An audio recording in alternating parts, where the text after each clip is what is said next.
All right, what's going on, everybody? Coach Gary in the house.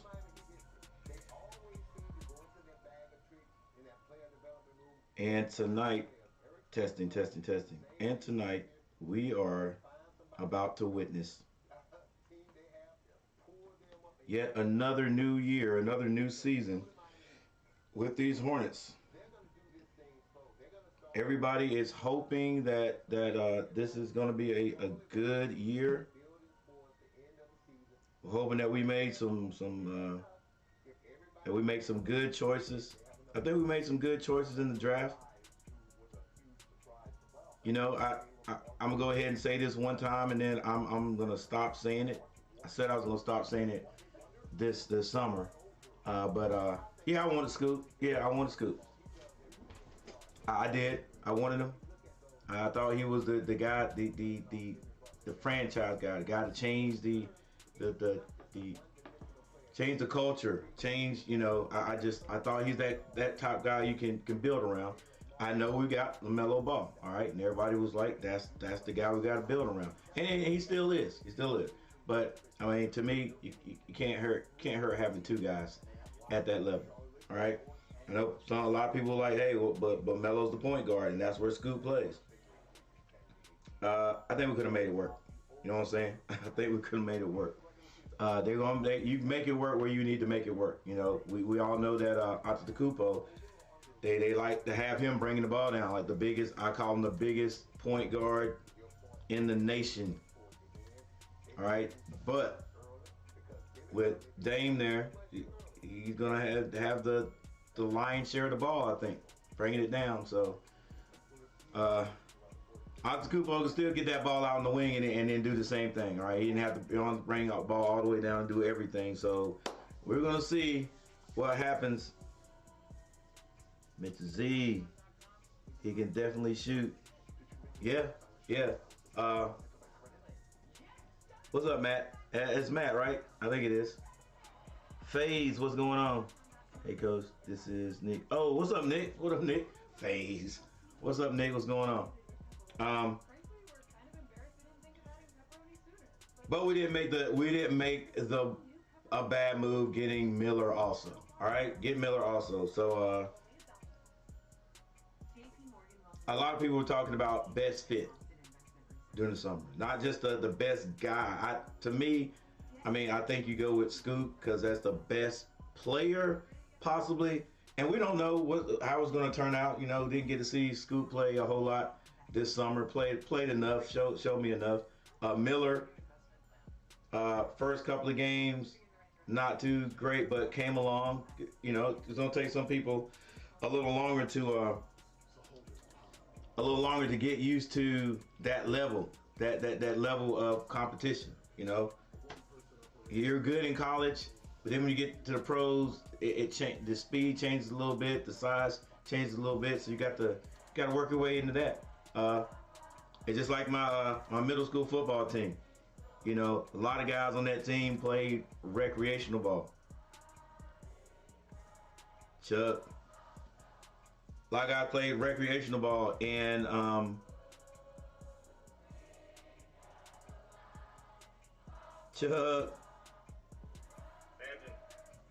Chuck in the house. Hey, ladies and gentlemen. Well, I'm saying ladies and gentlemen. I'll never have no ladies in here. And my guest tonight, Chuck Spencer, Charles Spencer. You guys can call him Chuck. Well, I guess I'm gonna let Chuck tell us that. Doesn't matter. Speaking of my football players, this is one of my old football players from way back in the day. I ain't gonna say too way back in the day, Chuck. I'll put that on me. I'm the old head. I'm the old head in here. But yeah, let's see. Let me get you squared up here. See, Chuck played back when I coached over at school in the area, Serms, Southeast Middle. Yeah. And Chuck went on over. You guys go to Eastern. I'm sure you can find his name somewhere in that trophy case over there. Big Chuck. Yeah. Big Chuck got staked this. Hall of Fame, actually. Huh? Middle School Hall of I Fame. hear you, Big Chuck, Middle School Hall of Fame. Yeah, so I know I got one of my players in here right now. Nick, first one, jumped in here, so he we took it on the chin again tonight, but we got our rivalry game. Got our rivalry game next week. Oh, come on. Let's see, game found. Come on, y'all gonna do me like this? Let me go to the new channel.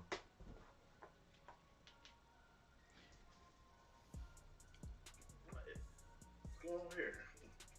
What you got, Max too? Valley Sports out one. Oh, don't do me like this. Come on now. It's gotta be on somewhere now. Don't save the program. No, I ain't trying to save the program. I bet let's see, Heat's Hornets. Come on, Bally. I may have it now. All right, yeah.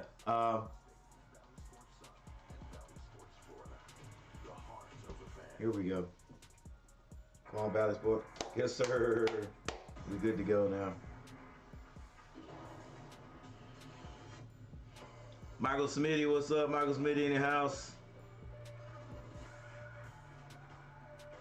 Yes to the perm. I don't know about that, Jimmy.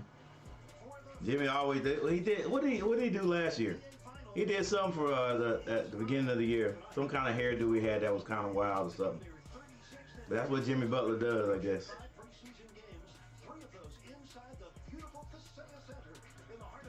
Yeah. All right, so guys, it's Chucky Spencer. You guys can call him Chuck. Chuck in here on the first game of the year for these Hornets. We way down in Miami. Way down in Miami, what they played in the championship. They're playing in the championship round there. These Miami Heat guys from an 8 seed. From an 8 seed. So does that say we got hope? Do the Hornets got hope?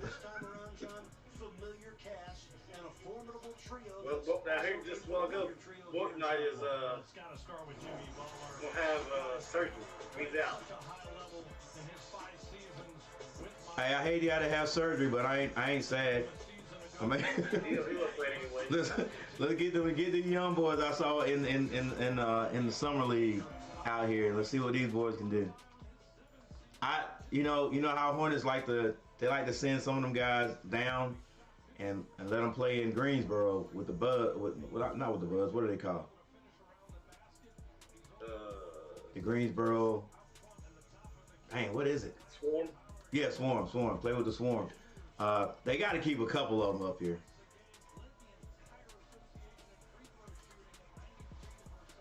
Got to keep a couple of them up here. I want to see what Nick does this year.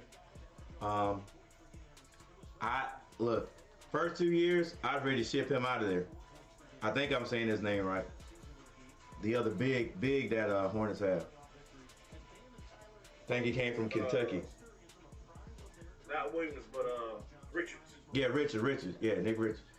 I was ready to get rid of him the first 2 years, but last year he came around. Now he showed me something because he didn't have. Yeah, he came around last year. I will say I just heard some disturbing news about on Ranker.com. They ranked Steve Clifford 29th best coach in the NBA. Look, now 30 teams. you said something interesting last night, and you said you liked the coach we had the last time. JV. Yeah. I mean he was a good coach too. I mean I didn't dislike him, but I thought Clifford was going to come back and things were going. I mean, like maybe the offensive plays and stuff were going to look a little different. To me, it looked like JV's still there. It don't look like nothing changed. Like they're doing exactly the same. So I don't know. Are they from the same tutelage from some? I mean, from some coach? Did both of them teach or coach under a similar coach? Because to me, like we run the same offense, which is pick and roll, every single time, and it's pick and roll to Terry. Hey, thanks for subscribing to the channel. What was that? Card Breaker. Card Breaker, you should have been subscribed to the channel. But I appreciate it. Like, ain't the first time I've seen Card Breaker's name in here. Hey, that's what's up, Card Breaker. But yeah, oh, that's your okay. Oh, okay, Card Breaker. Got you. Appreciate it. But yeah, to coach, I mean, to me, it seems like it's the same offense. Same. Look, the defensive. I mean, getting on the guys about playing great defense. I mean, I know Clifford talks about it. He says it after every game, but they haven't been able to find a coach to make them do it. I mean, you know, to change. I guess to change the culture. Like, yeah, but go ahead. I don't see a lot of NBA players playing defense unless you're elite. Like, that's why they're elite, Chuck. That's why some of the teams elite. Kobe was elite, a defender. People like that. Listening to commentary the other day, said Kevin Durant says offense wins championships, and I don't believe. Man, forget Kevin Durant. Kevin Durant don't play defense. No, and he could be a good defender. As long as he is, he could be a great defender. Man, come on now. That Wombly defender yesterday got a steal from about 6-7 feet away. It's a long arms. Come on now, you got to. I'm sorry. Offense gonna sell the tickets, and yeah, you got to score. But come on now, like these games. I know it's for the fans, but these games where everybody's scoring 130 points a game, both teams, you know, plus. Like, come on. I always say, whichever team in the playoffs or whatever starts to play defense, and you got to start playing that earlier in the year, so it's just second nature to you. That's the team they're gonna go down to the wire. They're gonna get far in the playoffs. You go out there and try to outshoot everybody, like my Hornets, like our Hornets. You win the games where you're hot. I don't know if it was last year or year before last. Like one of our first games, the Hornets like broke some scoring record. Like everybody was hitting threes. And I was like, okay, well, that's going to be good if we continue. And in fact, I fell for it. I was like, dang, everybody can shoot. Everybody can score. So it don't matter if there's one or two people that are a little bit off. That's all right. The others will pick it up. Didn't happen. We go on these tears where we lose 5, 6 in a row. Then win one. 5, 6 in a row again. To me, they traded one of their best shooters, Kelly Oubre. Yeah. Why do we keep doing this? I hate that too, man. I hate it. I hate we can't work. He bought a house. Yeah. And they traded him. I hate we can't figure out how to keep those type guys. Like, did we get something from him for him? I mean, to me, if you can't get anything for him or better, that's equal or better, stick with him. I want nothing wrong with Kelly Oubre. You Good. see the twin, Miami, that we traded to Miami. He had a wonderful playoff. We got rid of the wrong twin. Yeah, wrong twin. It shows obviously that our talent evaluation is off a little bit. It's off a little bit, Chuck. They went with the guy that for some reason they started, but I call him the little twin. The little twin got traded and he went off. They both, to me, they hustle on defense, but the little twin, I don't know. He's playing for something. Every time he get out there, he's playing for something. Oh, big twin, big bro. He couldn't stay well last year. And you know, Melo wasn't healthy last year either, and he's young. I mean, yeah, that was a freak little injury he had last year. It was just a funny way he stepped or whatever. And I hope it don't run in the family. What's up with his older brother? Did he ever get well or?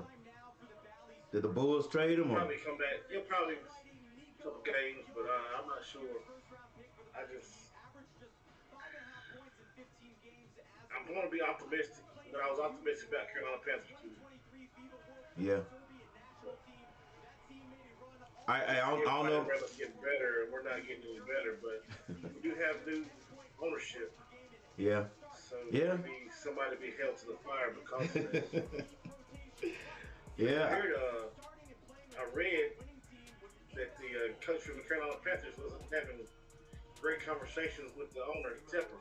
Yeah, I heard this little comment where he's like, you know, they conversate all the time, and they haven't, here lately, they haven't been enjoyable. But I was wondering what Temper talked, what is he telling him? And I did see a comment that I've been saying all the time. I know Frank Wright likes to call his own plays, but somebody said manage the team and go ahead and give up the play call. I don't know. I just think things will flow better for him.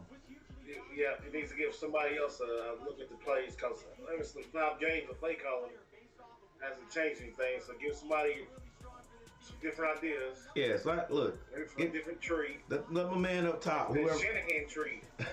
Look, let whoever's that. Let him call the plays from up top. Yeah. Instead of having, because whoever's up top, he's got to be like, hey coach, they're doing this on defense or this guy. And I did have a question. I've been meaning to ask this question for a long time. Yeah. Danny Martin. Yeah. He used to call the plays for Eastern. From up top. Yeah. But he was never at practice, so how does he know what to call? I guess they just like, look, he just read defenses well. Oh, but I understand it. I understand it. You gotta know you gotta know your plays. The plays that are gonna match whatever defense they. I got that. I don't know, Chuck. Man, look, maybe he was sitting up in the box the whole time doing practice. No. That's how he was he sat up in the box in practice so he could. On Friday, and it was 11. Come on, Chuck. Maybe he snuck back. He was up in the box so he can get ready for Friday nights, and we just didn't see him out. Y'all just didn't see him out there. I do remember the coaches fighting on the sideline when we to the playoffs. Oh boy. Yeah, I remember Hard and Worthy going at it. Hey. All right, here we go, guys. Here we go. Oh, still.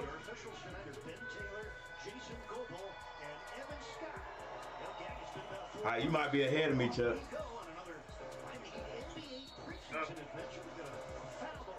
All right, so we got Melo, Glass Boy, number 20.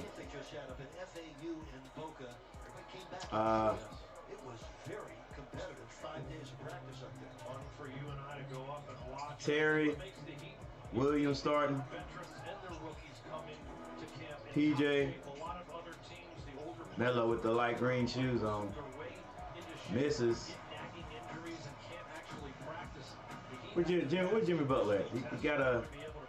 He got braids yet? No, that hair ain't flopping. Still. Harry kicks it. Come on, PJ. You hit that last year. You got to keep hitting it. Hey, Chuck, can you guys hear my audio? Yes. Can you hear the game audio a little bit? I don't think I got the game audio. All right. Bam, just the constant improvement he brings every year seems to. Melo got him a new tat. Something, and his points per game have risen each season of his career, and here he is getting more and more comfortable with that mid-range game, that jump shot, so important as bigger players will try to play off Bam, the slot the pace. 4 people in the chat. Make sure you guys hit that like button. Huh? Off to a great start here. Tyler and Bam with terrific chemistry, picking up right where they left off. The LaMelo Ball brings back hope to the Hornets. This is a guy who was averaging 23 points per game. Make sure you guys hit that like button. 6 rebounds last year before fracturing his ankle in late February. And he brings back an exuberance and an energy that the rest of this Hornet team will try to feed off of. Yeah, so good handling the ball and getting guys to play hard and run the wing. Another bucket for Bane. They paid $120 shots here in the preseason. 20 million? $120 million last year. Oh yeah. Contract. Yeah. They paid $120 million. Forward at a Kentucky average of 16 points a game for Charlotte. Yeah, I always thought that was too much, but Hero comes baseline. he's a bucket, man, when he's well. But he just don't stay well. Ninth year at a Louisville. First Gordon Hayward will go out the game like at a timeout, and you'll forget about him because you know everybody else is playing, and next thing you know, at the end of the game they say, yeah, but Gordon Hayward, the next game, Gordon Hayward is out for 2 weeks because I'm like, when did he get hurt? Gordon doesn't like the area. He's never liked Charlotte. Probably. All right, 6-4, Hornets leading. Terry. Floater is good. Terry pushing 30 now. I know a couple years ago I thought he was older than he was, but I was like he's a young guy, but he started getting near 30, and them knees, boy, them knees ain't like they were 3 years ago.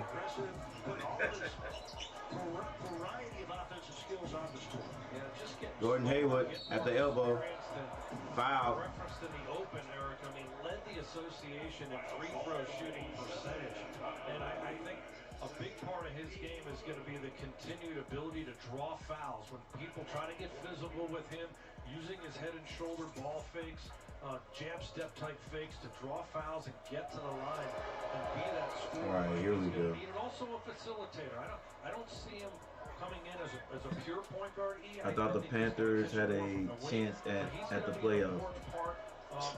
Listen, that's car breaker comment.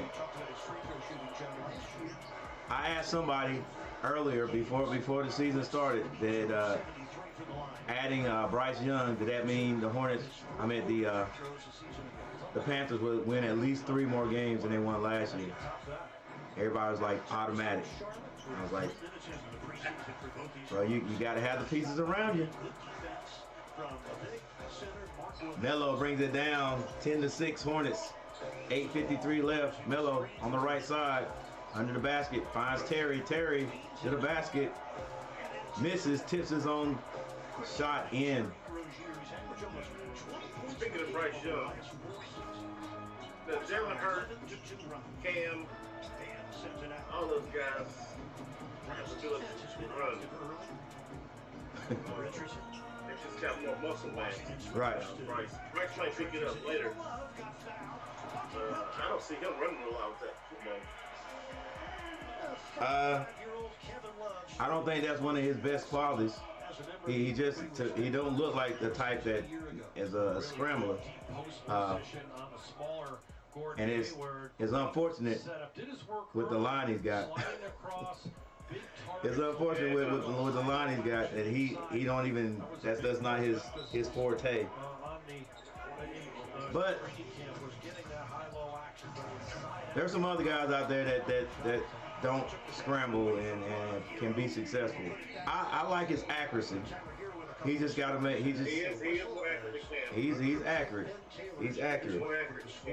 And it looks like he'll. And see, Cam could have been the same thing. Cam Newton could still be playing right now, but. And this is just my synopsis of it. Cam is such a superstar. And whoever, if they got one, if the Panthers even got a quarterback coach, he's so big and so strong that he didn't work on his technique. You know what I'm saying? Like, he didn't work on his footwork. You can see how Cam, yeah, He uses natural. Yeah, and that's it. It's just power. It's power, it's strength. His power is strength. You can tell a lot of time when he throws passes, it's just arm. His legs aren't even set. It's just arm. But like Brady ain't got that strength. He probably, I'm sure he's never had the strength that Cam had in his arm. But his is just technique. It's technique. You got to set your feet. You make good passes. And that's how you get longevity in the pros in that type of sport. But now all Cam does is just talk junk about how much better he is than 3/4 of what's out there. He'd be there. I mean, I'm sure he's taking care of his body and all that, but you know, you gotta show somebody something. When you get out there, you gotta be accurate when you got a chance. I will say I like the look on Bryce's face, even though he's under pressure and he might get sacked at any time. He still looks like he has things under control. But my man, your boy Darnold, whenever I saw him out there, boy, he just looked frightened. He just like it looked like I'm trying to get rid of this ball. And when Darnold ran, boy, he ran for his life. Every time he would take off running, he had to scramble, boy. I just laughed because he just looked like I really don't want to do this, but I'm getting out of Dodge, boy. But yeah, he just always had a look on his face to me like I'm unsure. I'm unsure. You know, I don't want to get my blind side. Somebody might hit me. He's just unsure. Bryce, I know he feels the same thing, but it's like he's more calm in the pocket or whatever. He's more calm back there. So eventually, if we don't get him hurt, because Chuck, it's some big guys out there on defense. It's some big, strong guys. And eventually somebody gonna get a clean shot on 5'10", 205 pounds or whatever he is. Come on, PJ. We're getting that rebuild. That's one problem we got. That's a usual problem. Bam Adebayo.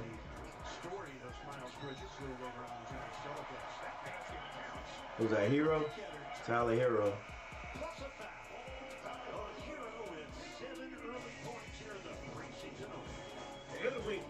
I have to look it up. Who did we draft for Bam Adebayo? We could have had Bam, but we drafted somebody else. Wasn't that the Kimba year? Couldn't have been Kimba year. I'll look it up. Let me look it up. Bam ain't been in there that long. Nah, Bam ain't been there that long. It was somebody. Might have been PJ. Yeah, it was somebody else that was with Kimba, but I'm thinking. Yeah, Chuck, like you said last night, I don't know why we got rid of. Well, I would have tried to hang on to Dwight Howard. Yeah. I swear I would have tried to hang on to him, man. The only thing I had against Dwight Howard was that dude complained after every call. He complained after every call. Started, and your boy, dang, I can't remember anybody's name. What's my name? What's the guy's name? That's got to set out 10 games for us. Miles? Yeah, Miles started doing that his last year. Complaining about every call. Like, come on, guy. Y'all never foul? Like, nothing's never your fault. Go ahead and get on back and let's play defense or whatever. Or get the ball, let's play offense. Dwight, he would be on the rest about everything. So I think he's back in the lead though. Because last year he went and played overseas.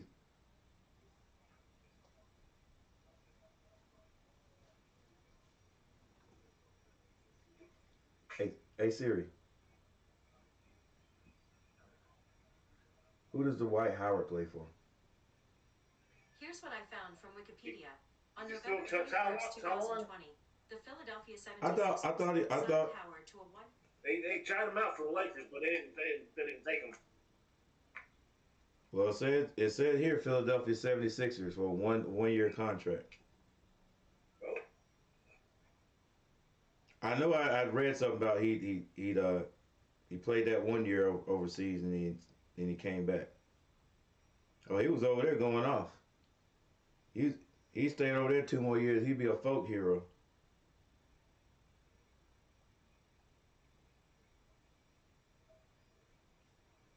He over there shooting threes and everything. Off the dribble, got a great mid-range game. Really worked on that quick, explosive drive with some touch and back to Kevin Love still playing. Yeah. Pull up again. Finding himself at the free throw line. Tyler, perfect 3 for 3 from the field with 7 points. Yeah, he has such a good regular It's always one guy Game one of that round one in that Milwaukee. stays there. It keeps coming back. And his postseason came to a sudden end with a broken I think my man Udonis Haslam, I think it was last year. He went ahead and gave it up. season in the NBA. He seems poised and ready to do that. So 8 straight Melo with a jumper. short. Love, that's it. Outlet pass too much for Kyle Lowry. Outlet to start the break. That time overshot Kyle Lowry. You know what, though? I like it. I love the way he's thinking. He's so aggressive with the quick outlet passes off any kind of miss. Always has his head up to try to lead the guard. Just a step behind was Kyle Lowry on that outlet. Rozier with a scoop and a score. Terry having a decent night tonight. Rozier off his bench here, career highs in points, assists. All tied up, 14-14. He took 19 shots a game last year for sure. You're tied at 14. Halfway through the first quarter. Duncan Robinson first We gave up the draft pick for 2017. Man, also in for the Heat. I'm pretty sure it had to do with Frank Kaminsky that year. I don't know. Really came around in the Right. playoffs last year. Oh, that's the Rejected. Draft pick. first quarter. Melo strong to the basket. Turns into the Melo. Lays it in.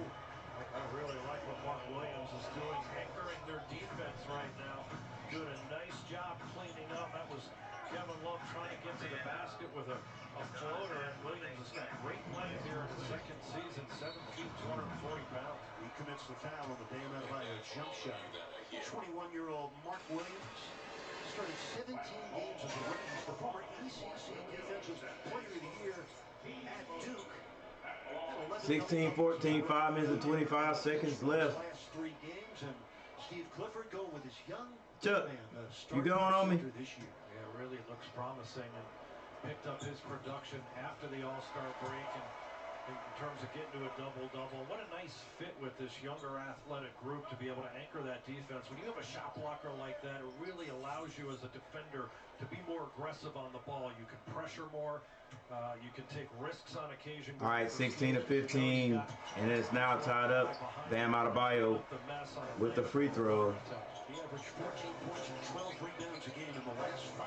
The Hornets Melo Ball brings it down. On the right side, gets to Terry Rozier. Terry being guarded. High shot, doesn't go. Rebound, Love. And he turns it over, throws it to Terry. Terry waiting on his teammates. He finds PJ, back to Terry. Terry over to PJ, still on the right side. PJ gets into the lane. now it's Love. Throws it up. Little hook is good. On a jump hook. Had his best scoring season a year ago. Also a career high in threes last year, Washington. 149 of those. Duncan. And the offensive board to Bam. And the foul on Mark Williams will be his second. Bam will shoot 2. Chuck, I don't know what happened. The first of 5 preseason games for the Heat. First of 4 preseason tune-ups for the Hornets. Right now, let's pause for a quick message from FP. I did have a firewall message pop up. I don't know if my computer. Learn how FPL is investing in Florida's future at If FPL.com. my computer did it. That's That's great production on the board for Bam Adebayo. 4 boards for him already. Get on that offensive glass. You know, at times in the offense, he bounces out to that top of the key area. It takes him out away from that rebound. 18-17. Tied up again. 4 minutes and 44 seconds on the clock. LaMelo brings it down. Play set up. Screen set. Bad screen by Howard. Haywood. Game even at 18. Both coaches expressed the desire early in the preseason to use as many players as they can. See there go your boy, Chuck. Cliff. He could play them all in this game. Larry looks in better shape this year. He did look a little slimmer. He look a lot slimmer out there. Steps back for 3. Melo, shot kind of off today. That's going to be a travel right there. Good defense by Melo. Official band changing his pivot foot in the air there. Next day, ball will look at the. It was pretty common in the preseason. Look at who. Miami already. Yeah. With full. Coach Spoelstra beginning his 16th season as the head coach of the Heat. Melo gonna be called for an offensive foul. The jaw of Lowry. Ball's first foul. Just leading with that right elbow. Aggressive move. Not trying to intentionally do it, but trying to really swing the ball from left to right to get to the baseline side, but catches Lowry right in the side of the head there. They say how much weight he lost. To enjoy this year in terms of That's at least 10, 15 pounds. John, first of all, to have a healthy season. With what? Especially if you're a veteran. He had problems with his knee last year. Oh. He came back in great shape, feeling good. John, he competed in almost every drill. It meant a lot to him to reclaim that starting job. All right, turnover. Sends the ball right back to the Hornets. Melo drops it down to Williams. Nice little moves right there. He can't make it go through. And Bam Adebayo brings it down to the left side. It was too cold. Eric Spoelstra wanted to monitor the minutes of Ayo to the basket. Finds his man under. Overly relying on quarterback 1 who had problems with his knee last year, but Kyle's feeling good, and he is quarterback 1 here with the Heat, no doubt. I'm over here struggling, Chuck. My cheap reading glasses I get, they keep breaking. Yeah, number 31, Thomas. You got that school issues no more, do you? Yeah, I'm like one of them. I'm like one of them old men who don't be using what they got. I got to start doing, Chuck. I got it for my. I got the eye insurance. I got the dentist. Dental. So I got to go ahead. I got to start using all that. I'm procrastinating. All I got to do is go to the. Huh?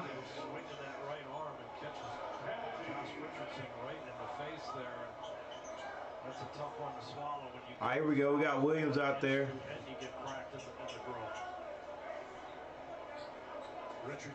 Richardson. Hey, Richardson, he could ball, man. For the first time tonight, the 20-year-old out of Nashville, Tennessee, was the Waitman Tisdale Award winner as the best forward. All right, let's see what you do, Miller. A year ago, Brandon Miller averaged 19 points and 8 rebounds a game and 37. Was a technical call? Was the tournament MVP in the Southeast Conference tournament, but struggled in the NCAA tournament from three-point land. But this is a guy we talked about. All right, we got Miller, PJ, with a high IQ, Nick Richards. Mature gamer for such a young man. Yeah, like the other description, it said, look, I think he's going to bring great roster versatility. Very good at sharing the ball. Big part of things right Who's away. 44? And doesn't have to pound the ball. Just really knows how to move it out the ball, knows how to share it, and certainly can create off the dribble too. So this young Chuck, I keep losing you. A lot of minutes for the Charlotte Hornets organization. Lakina, the veteran guard from Belgium, is in the game for Charlotte. He's wearing number 44. Who was 44? Miller with the luxury to sit. Was that? Somebody got learn all he can Trade or something? Maybe I'm wondering. Oh, it got to be because I was gonna say it was that big kid they had at summer league, but he's dribbling the ball. Oh, come on, Nick. That's it. Always has his legs under him for that quick release. Off the Richards. Richards. Steal. Robinson short on the 3-ball. Duncan missing Rebound by the Hornets. shots in this game. Oh, here's my dude. Here's my dude right here. Nick Smith Jr.'s in for Charlotte. He's wearing number 8. It's Nick Smith Jr. He had a good summer league. game tied at 20. 2:40 left. First quarter. Jay Rich. Get it on that baseline. Hero. Missed a tough. Misses. Rebound Richards. Here comes Frank Ntilikina. This is the Nick Rich Jr. Whatever his name is. Spent much of last year with the Dallas Mavericks. Here's Ntilikina. 6'4" guard. Defended by Richardson. For the cutting Richards. Who layup. Nick Richards. A 7-footer out of Kentucky. Layup miss. Both teams shooting under 40% here in the quarter as Bryant rolls in a sophomore. Thomas Bryant, coming off a season where he averaged 10 points per game, played 41 games with the Lakers, and finished up with 18 games as a member of the world champion Denver Nuggets. Well, Thomas Bryant stepping in at 6'10", getting an opportunity in the mid-range game. His defender back. I thought he was a pretty gonna be a pretty decent player when he came out of college. He's not bad. When we return. Getting ahead means getting the same chance to succeed All right. as everyone else. It's why on Let's finally change the score. 2022. address racial inequity, working to narrow the racial wealth gap by creating millions of new good-paying jobs and more funding for black businesses. But it's also lowering the cost of living, including health premiums, prescription drugs, and the cost of insulin. Getting ahead with the president, Joe Biden, who's putting in the work for black America. I'm Joe Biden. Chuck, we making the playoffs this year? Which team? Carolina, Panthers or the Charlotte Hornets? Hornets. The Panthers done.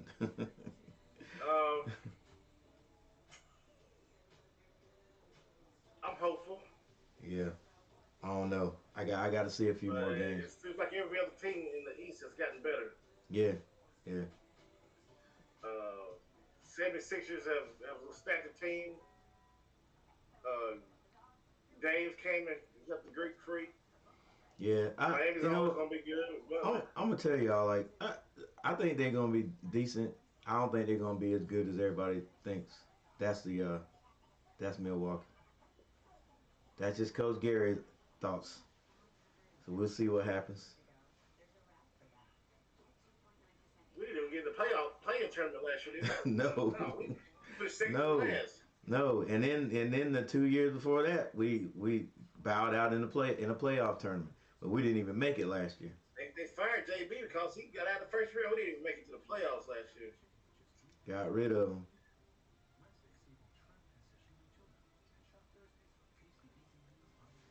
Got rid of him. Look, I thought it was who was that coach? The veteran coach that the Charlotte was interviewing, and I don't know, for some reason I guess Michael was like, nah, that's not who I want.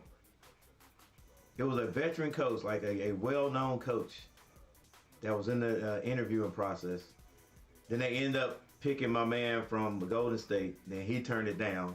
Then they interviewed, I guess, Clifford and this other guy again. I forgot who it was. A well-known coach. I don't remember who it was. I know they chose a guy. He said no. They went back and got Clifford. Yeah, and it was another guy that was a well-known coach that I had a winning pedigree. I think I thought he had it for sure.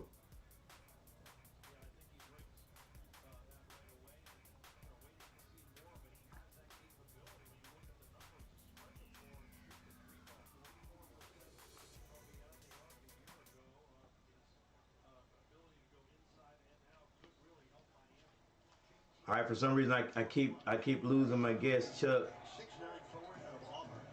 Ntilikina turns the corner, gets in front of Robinson. Duncan got that to make it a tough shot.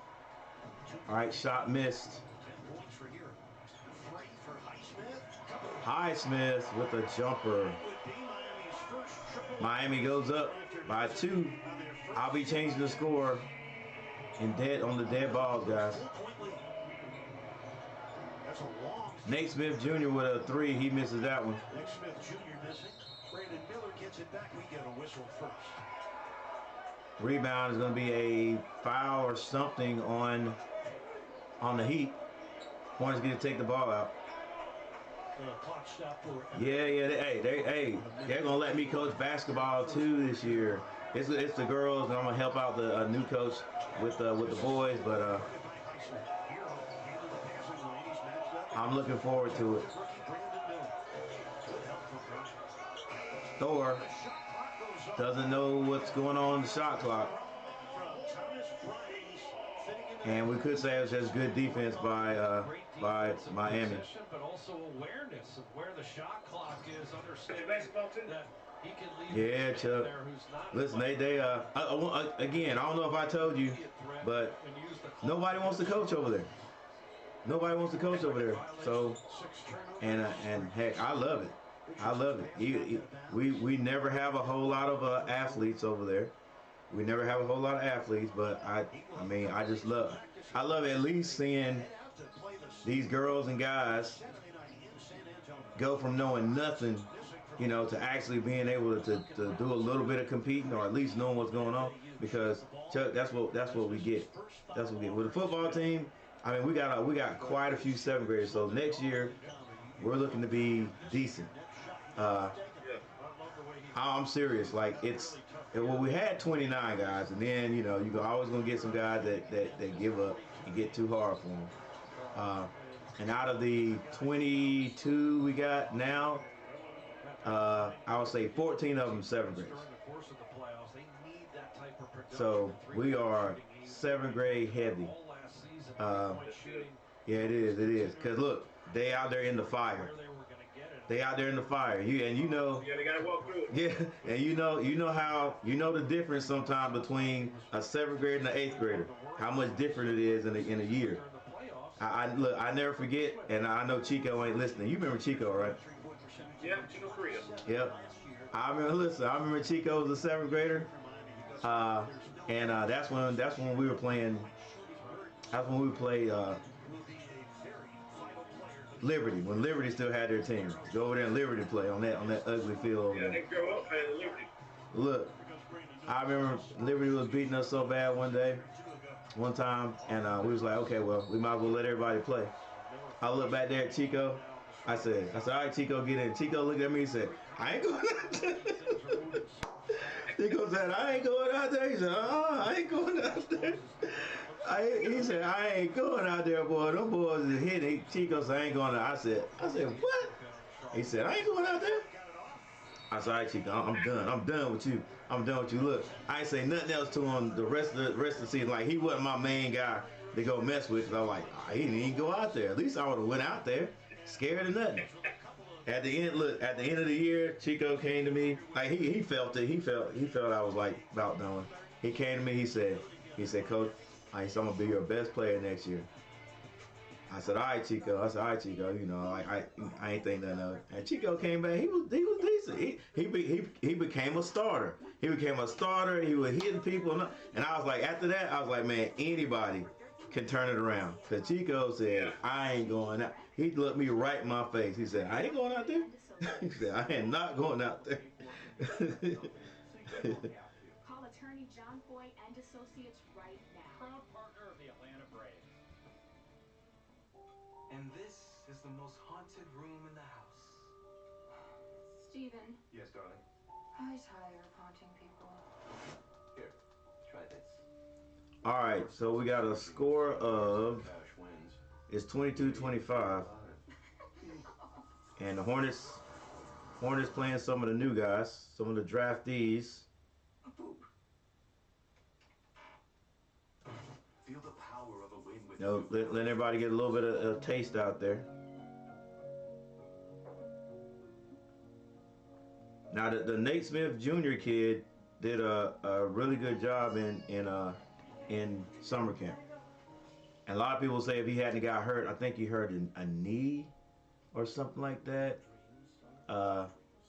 When he was in college, if he hadn't have done that he would have been one of the top picks in the draft that year, or I don't know if this year. He may have came out. He may have come out last year. But he did a really good job in summer league. So he's getting a little chance out here. I wonder if he might be one of the guys that gets to stay up and not go to the swarm.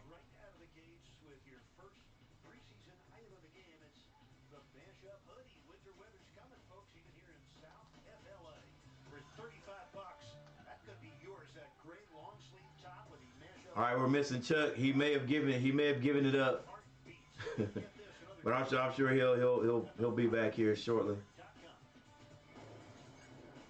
Last June's NBA draft, Victor Wembanyama went to the Spurs #1. Then Charlotte took Brandon Miller out of Alabama second. Portland went for Scoot Henderson third. Welcome to Vigo, where connections come alive.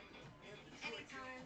He's going to see Wembanyama, Brandon Miller. All right, Tyler Herro back on the floor. Thompson from Houston in the preseason. Then they'll see Asar Thompson, the #5 pick in the season opener on Wednesday, October 25th. Bryant with the ball, hands at the Hero. He goes back to his left, being trapped. Good pass out. I don't know if Bryant was able to get it off. He wasn't. Shot clock violation. Wembanyama's preseason debut for the Spurs last night. 20 points, 5 boards, 2 steals in 19 minutes in a 1-point loss to the Thunder. In that game, OKC's Chet Holmgren, remember the 7-footer, was the #2 pick in the draft 2 years ago, missed his whole rookie season.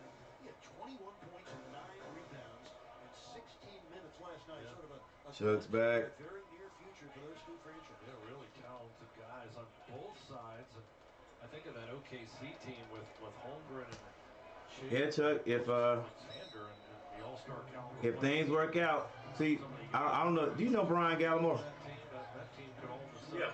Yeah, his I think his parents own the Pig, but we have this thing over at NAMS. We call it the NAMS curse when it comes to athletes. Oh, nice shot. Thank you. I think that was Thor.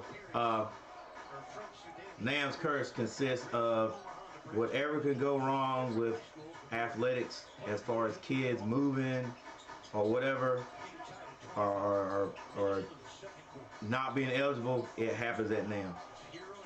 So like I just told you, we were 7th grade heavy on the football team. Yeah. Chuck, by the time next year it gets around here, we'll probably have like only 3 guys from that 14 that's still over at the school or playing. That's just what happens. Like, you can't build anything like that, but it happens in every. They're going to South. Yeah, they be going everywhere. One of our top guys last year that actually got playing time as a 7th grader last year. He went to CERNs. So I mean that's the type of thing that happens. But look, it happens in every sport. About 10 years ago, Gallimore was the head coach of the basketball team, and we struggled the whole year because we just didn't have a whole lot of talent, no size. Chuck, right after Christmas, now you know when Christmas for middle school, right after Christmas, you got about 2-3 more games, then that tournament, and it's over. Right after Christmas, Chuck, one of the best athletes to ever come through NAMS comes over. Right? I mean, one of the best athletes, just a pure athlete that could dribble the ball, could shoot everything, but he can't put him on the team, right? Because it's season is over. Like, what would it look like him saying, okay, he ain't been here, so we're gonna pick him and put him on the team. Not only that, Chuck, same year, same time, right after Christmas, 6-footer comes to school. He might have even been 6'1". Another athletic kid. So we up there struggling after Christmas. Probably the 2 best athletes in the conference sitting on the bleachers. That's how it is at now. Can't put him in. It ain't against the rules. Well, it's like it's like they just either they didn't play at the other school or they were out. I mean, you know, it wasn't no school that was around here, but you know, like the team had already been, you know, made. It's like okay, how the kids go home and say, oh, you got to justify it. Two new kids come. I didn't make the team, and then they just picked them two boys and get on the team because they're big. We probably would have been, yeah, that's why, but it still ain't really fair. It still ain't fair. It's not. Yeah. But parents be up there trying to complain. Yeah, they would complain. Like my kid didn't make it. I spent $60 to get him a physical. He didn't make it. But then these two guys come and y'all just put them right on the team. It's all about winning over there. It's all about winning. No, it ain't all about winning. We want to win some though, Chuck. Yeah. Well, look. So it happens like that all the time. So I'll have a girls group or whatever, and you teach them and teach them and teach them. You're like, okay, you waiting for next year. Like, oh, we're gonna be right next year.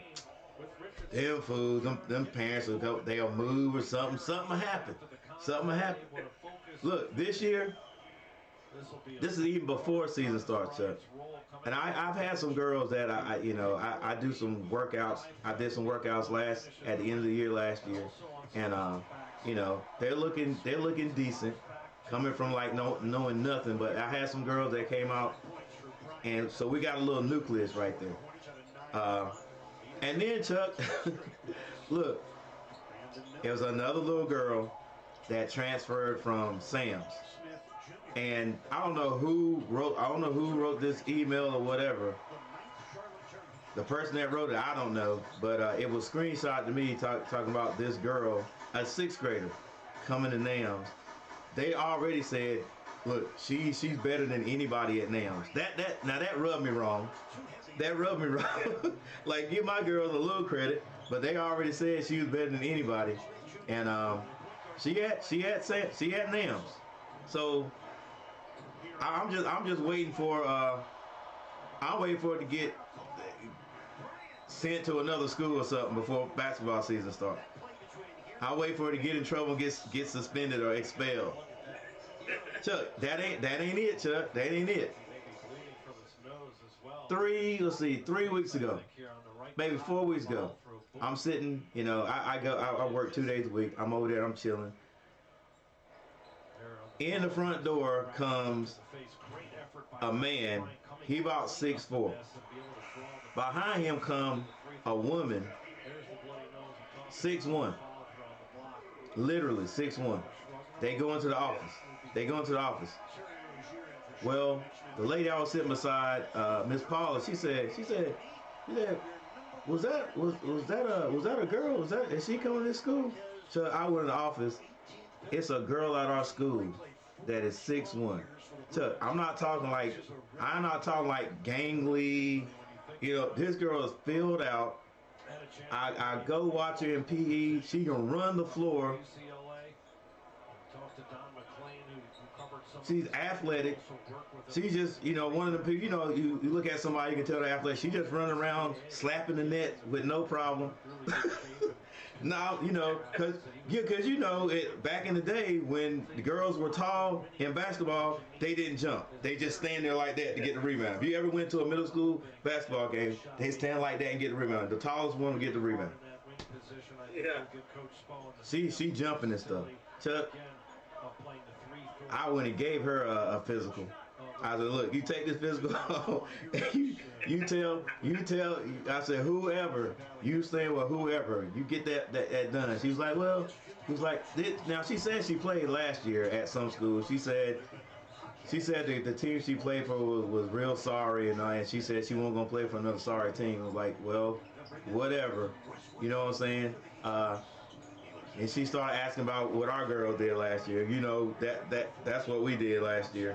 Goose egg. In fact, the last 2 years. Last 2 years.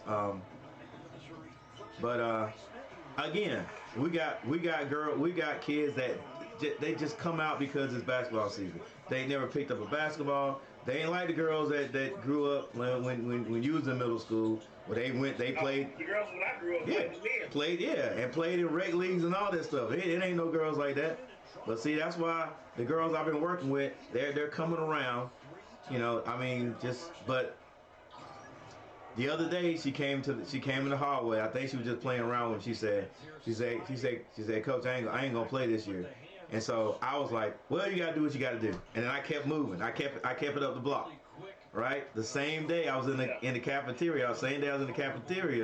She found me. She came to me. She said, well, what I got to do to get a physical? I'm like, okay, I got you.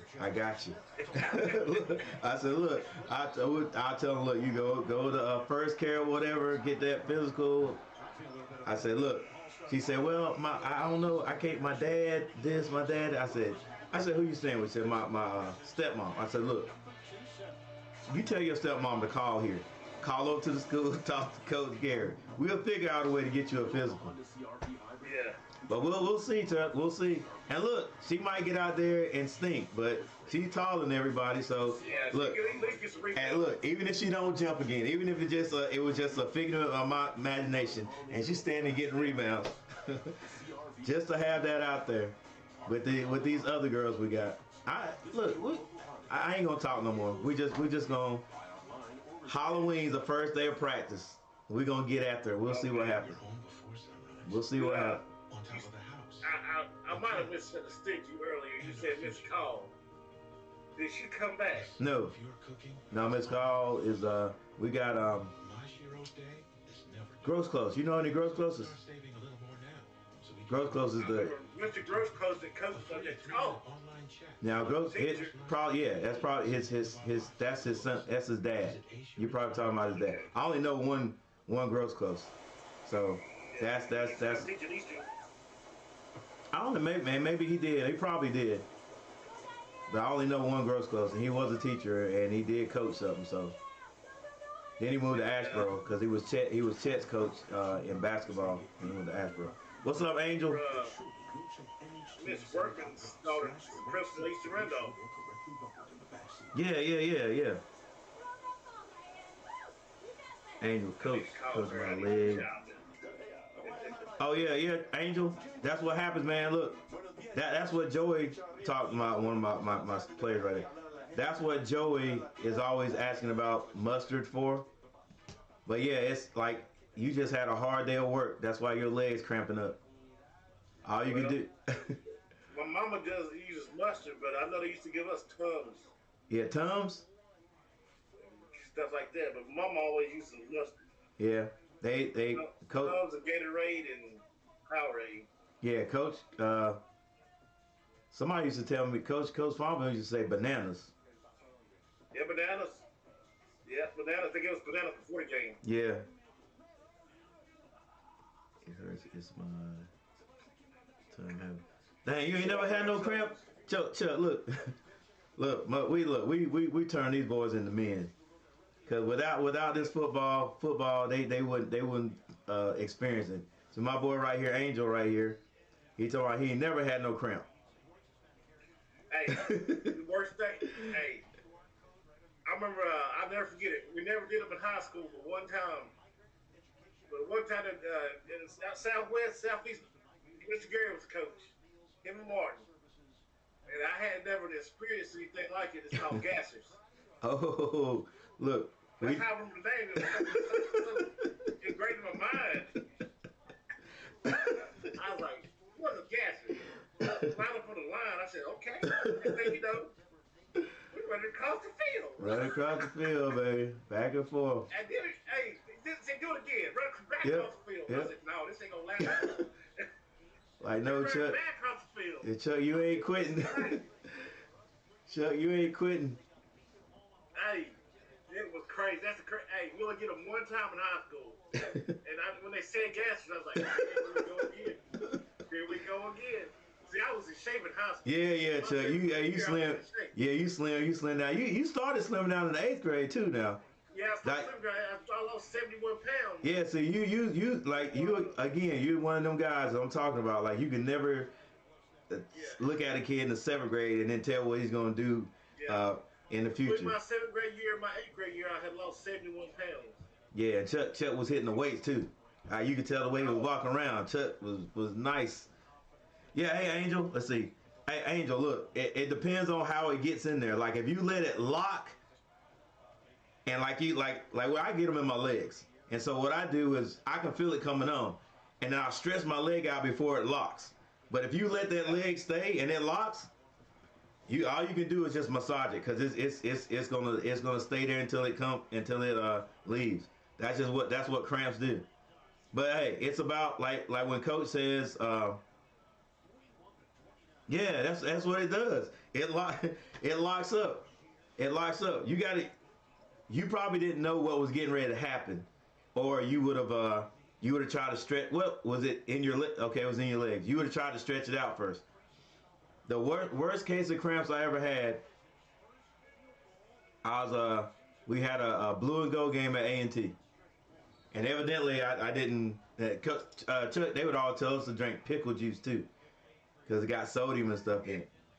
I used to drink pickle juice anyway because I just like the way it tastes. But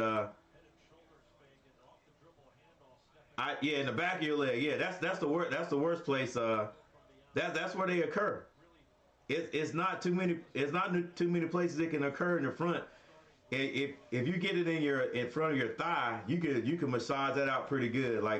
And you get it in the hamstring, oh my gosh. And your leg is locked back, and sometimes I get it at night. Is you just laying in bed and you move that leg the wrong way and you can feel it coming. So I just played in a blue and gold game. And I was walking around on campus with my girl, who is my wife right now. And we went in a dorm and we was just sitting there. And the next thing you know, both my legs, it didn't ease on either. Both of my legs, my hamstrings, both of them just like that. Dang, Chuck, I ain't gonna be able to keep you in here. Yeah, Angel, both of them just cramped up, and I stretched them out so they didn't completely lock, but you could just feel the muscles compulsing, and all I could do is just put my hands back there and try to massage it, and tell them to help massage it, because that's the only thing that you can do. If nobody comes and tries to massage it or stretch it out, it'll just be there until it stops. And they could be there for like 25, 30 seconds.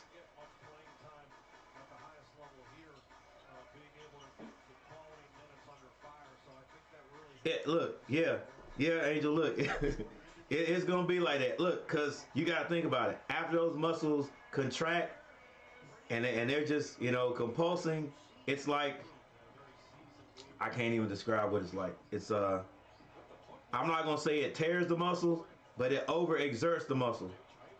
So it's like if you was doing a curl with a curl with your arms, and you feel your arm hurting, but you just keep doing the curl.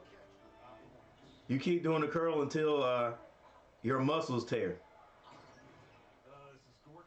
Like you just overwork it. You can feel it's burning, you can feel it's hurting, but you just keep doing it. After you get done, especially the next day, your arms gonna be so sore, you won't even be able to touch them hardly. I've had it in my arms, I've had it in my legs, and that's what a cramp is doing, because it's making that muscle work, and you can't stop it. Even though you can feel the muscle getting tired, you can't stop it. So, yeah, it's gonna hurt a while. It might hurt a couple of days.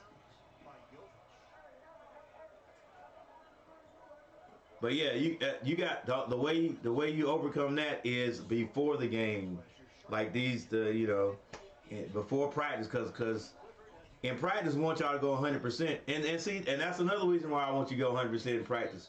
Because your body ain't used to going as hard as it can go, because y'all don't work that hard in practice. See, everything we're trying to tell y'all is to help you. Y'all don't work that hard in practice, so your body is not used to it. And so now when you go out there and play that game and you overexert and you're giving it all you got, you're giving 100%, Your muscles eventually they're gonna react to it, and they usually react after you relax. That's all that is. And the only thing you can do is it makes sure you hydrate before, make sure you eat the right things. Yeah, eat your fruits, your vegetables. You know, I know y'all be snacking on that bad stuff all day, and then I hope ain't no lunch people listening, but that lunch ain't helping y'all either. That lunch they got, Chuck. That lunch they got, boy. Ooh, I feel sorry for Hey, them. that, Chuck, I don't know what I'm gonna have to do. I can't keep you on.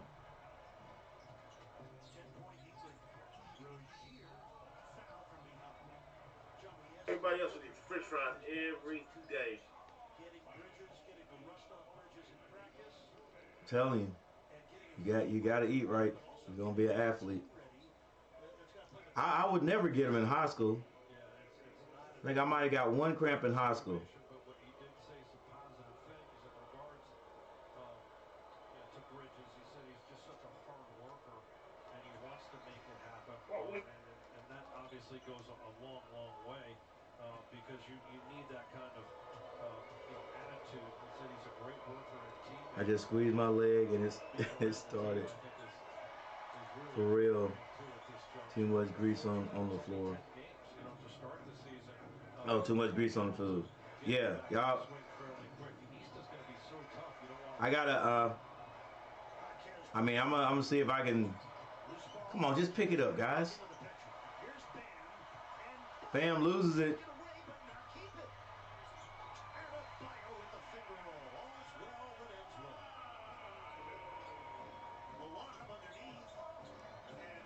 But hey, you really gonna have to work in wrestling. Hey, Angel, did you wrestle last year?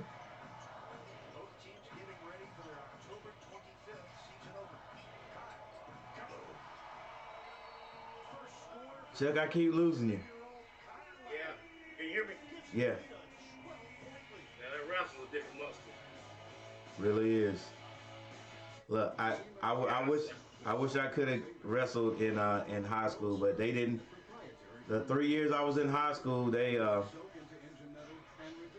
did away with wrestling. I don't remember us having a wrestling team, a track team, and I think it was one more team we didn't have when I was in high school for 3 years. Cause in my high school it was just sophomores, juniors, and seniors. We had a ninth grade school, and then high school was three grades. We didn't have any of that. As soon as I left, they got it all back. Plus, they got a weightlifting program where they went and they actually competed against other teams. You know, you in a certain weight class, and you got the bench press, squat, and deadlift. Man, my little brothers, they come home with all kinds of hardware. I was jealous. What you doing? Just putting the finishing touches on this policy for Megan's studio. I was just because I know I could have racked up. I could have racked up. I was small, but I was strong. Yeah, let's do something dangerous. Give me like a snarl, like her. Yeah, let your Okay, Angel. Well, I mean, this will help you. This will help you. But I know y'all gonna have to push yourself a little bit harder in wrestling than you do in football. Or Coach Lipinski is gonna do it. He had them guys in there. They were working out today. All right, looks like my Hornets are up to the same old business, guys.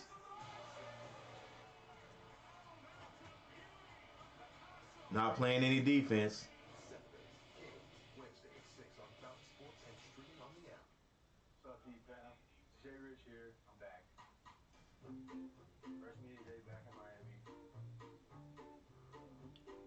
Let's see, is that the right score? 52.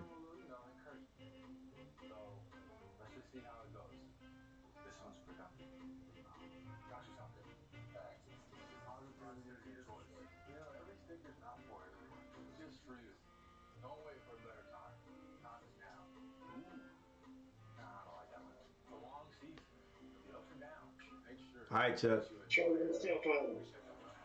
We back. Let's see if we can keep you around this time.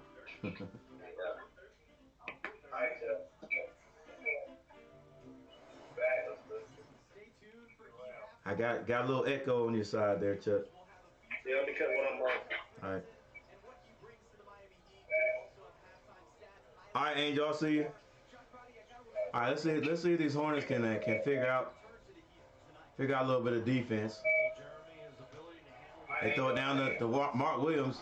Goes up, he's blocked. Adebayo brings it down, swings at the Kyle Lowry. Lowry with a defender over him there, get it inside the Bam. Man, Mark Williams is a big dude, boy. Well, he's a tall dude anyway.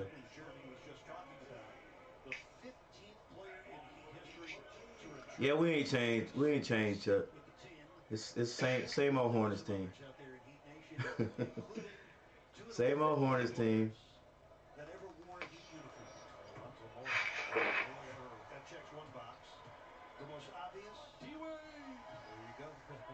I want to say it's just because we're not experienced, we're not veterans, but we got enough veterans on the team.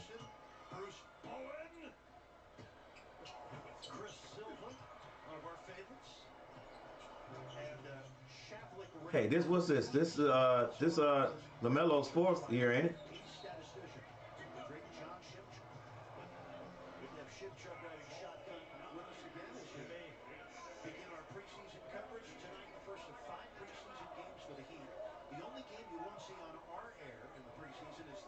Chuck, I don't know if you hear me. You're frozen. Let's see. Hide on site. Let me hide and then bring you back.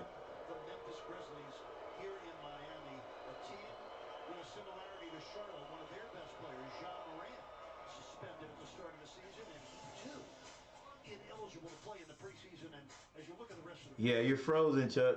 I don't know if you can hear me. Charlotte and Memphis for the first time in the regular season. The Hornets will still be without.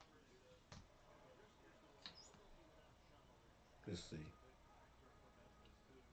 Y'all gotta excuse my movement right here. I keep feeling for my glasses that I usually have on my head, and they're not here today.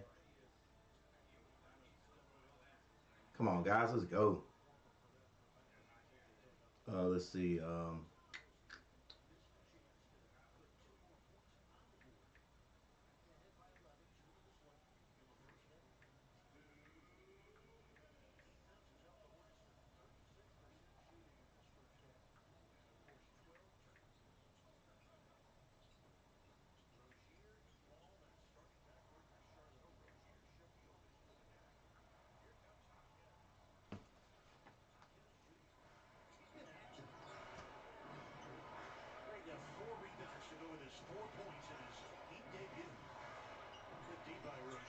All right, you back, Chuck?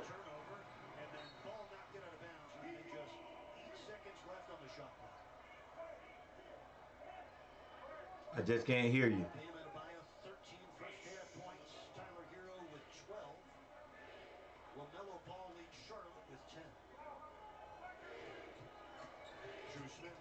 All right, 1 minute, 25 seconds. Bam Adebayo with a step back. It's no good. Rebound, PJ. Gets that out to Melo. 42-53 is the score. Melo to the basket. Floats it over the rim.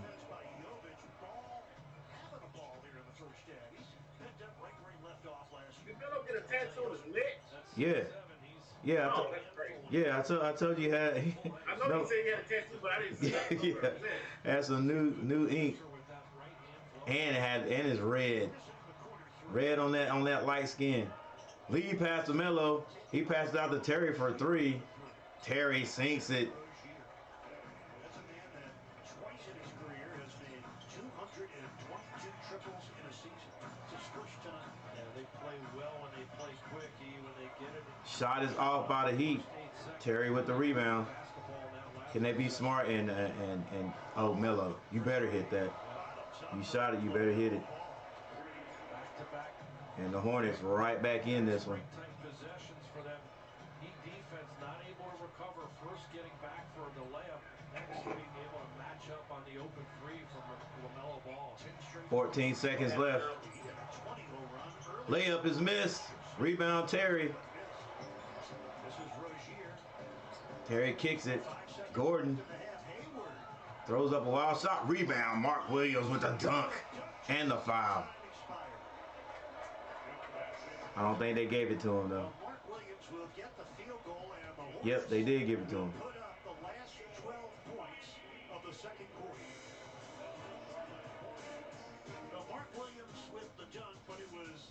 Mark Williams got the dunk. All right, so 52, I think it is, 52-53. Hornets make it look decent before halftime.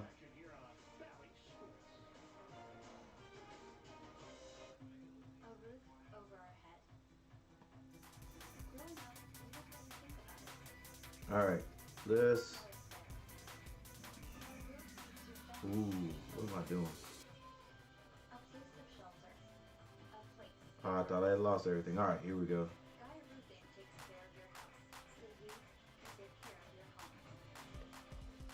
Hey Chuck, I'm gonna do a transition. I don't know. I'm probably gonna lose you.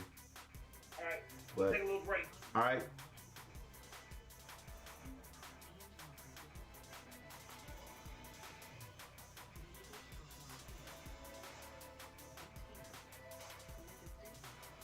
All right, sorry about that, ladies and gentlemen, or people in the chat. First of all, thank you guys for joining us tonight. Me and Chuck, we're looking at the first game of the season for the Hornets. You know, we're hoping that these Hornets do decent this year, because it looks like our Panthers are on the slide. All right, but anyway, let's take a look at the stats.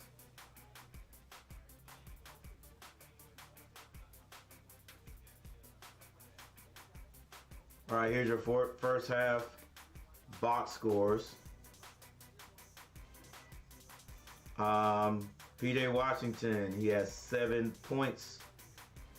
Gordon Hayward with 5. Mark Williams has 4. Just got 2 of those with that dunk right there, right before halftime was over. LaMelo Ball, 15 points. Terry Rozier, 10. Off the bench, we've got Miller with 4 points. Thor has 7, and that is it. So the Hornets, 11 points off the bench. All right, while we're here, we're gonna take a look to see if there's anybody in foul trouble, personal fouls. Mark Williams does have 3. Haywood and Washington both have 2. All right, who's doing the rebounding for the Hornets? Mark Williams has 5, PJ and Rozier have 4. Also, Nick Richards off the bench with 5. Is that 5? Yes, that's 5. All right, now checking out the ops. Adebayo, 13 points. Lowry with 3. Tyler Hero, 12 points. Richardson has 5. And off the bench, Highsmith with 5 points. Jovic with 2. Bryant has 9 points. That was a sneaky 9. And Jaquez Jr. has 4. Nobody for the Heat is in foul trouble. We've got several guys, a few guys with two fouls. And the rebounding this is the reason why I think the Hornets are getting out rebounded. We'll take a look at that here in a second. But Adebayo has 6 rebounds, and Bryant has 5 rebounds. The 2 bigs taking over for the ops with the rebound. Let's look at the stats. Our team stats, that is. All right, team stats, field goals, Hornets shooting 40.5%, the Heat shooting 40%, so that's basically even. 3-point shooting, 7 of 19 for the Hornets, 3 of 17 for the Miami Heat. Free throws, Hornets shooting 78%, 11 out of 14. Still, you know, that's not terrible, but we should be shooting in the 80s. You know, my favorite number, not favorite number, but my go-to number is 85%. 85% from the free throw line. You should be able to hit that if you are playing, if you're a college or a pro player. You got to hit those. And so the Heat shows us how to do it. They've only missed one. 14 to 15 for 90. I think that's 93%. Need my glasses, but I'm not. I'm pretty sure that's it. Hornets being out rebounded by one, 24 to 25.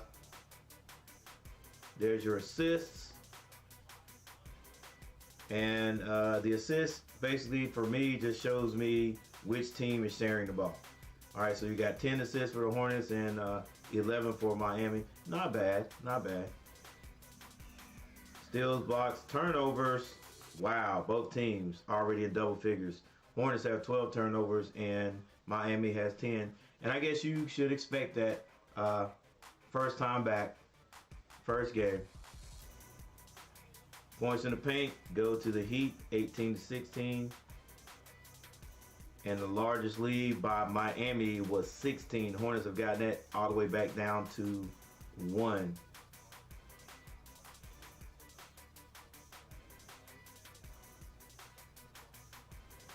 All right, with that said, we're all going to take a break, and then we'll be right back.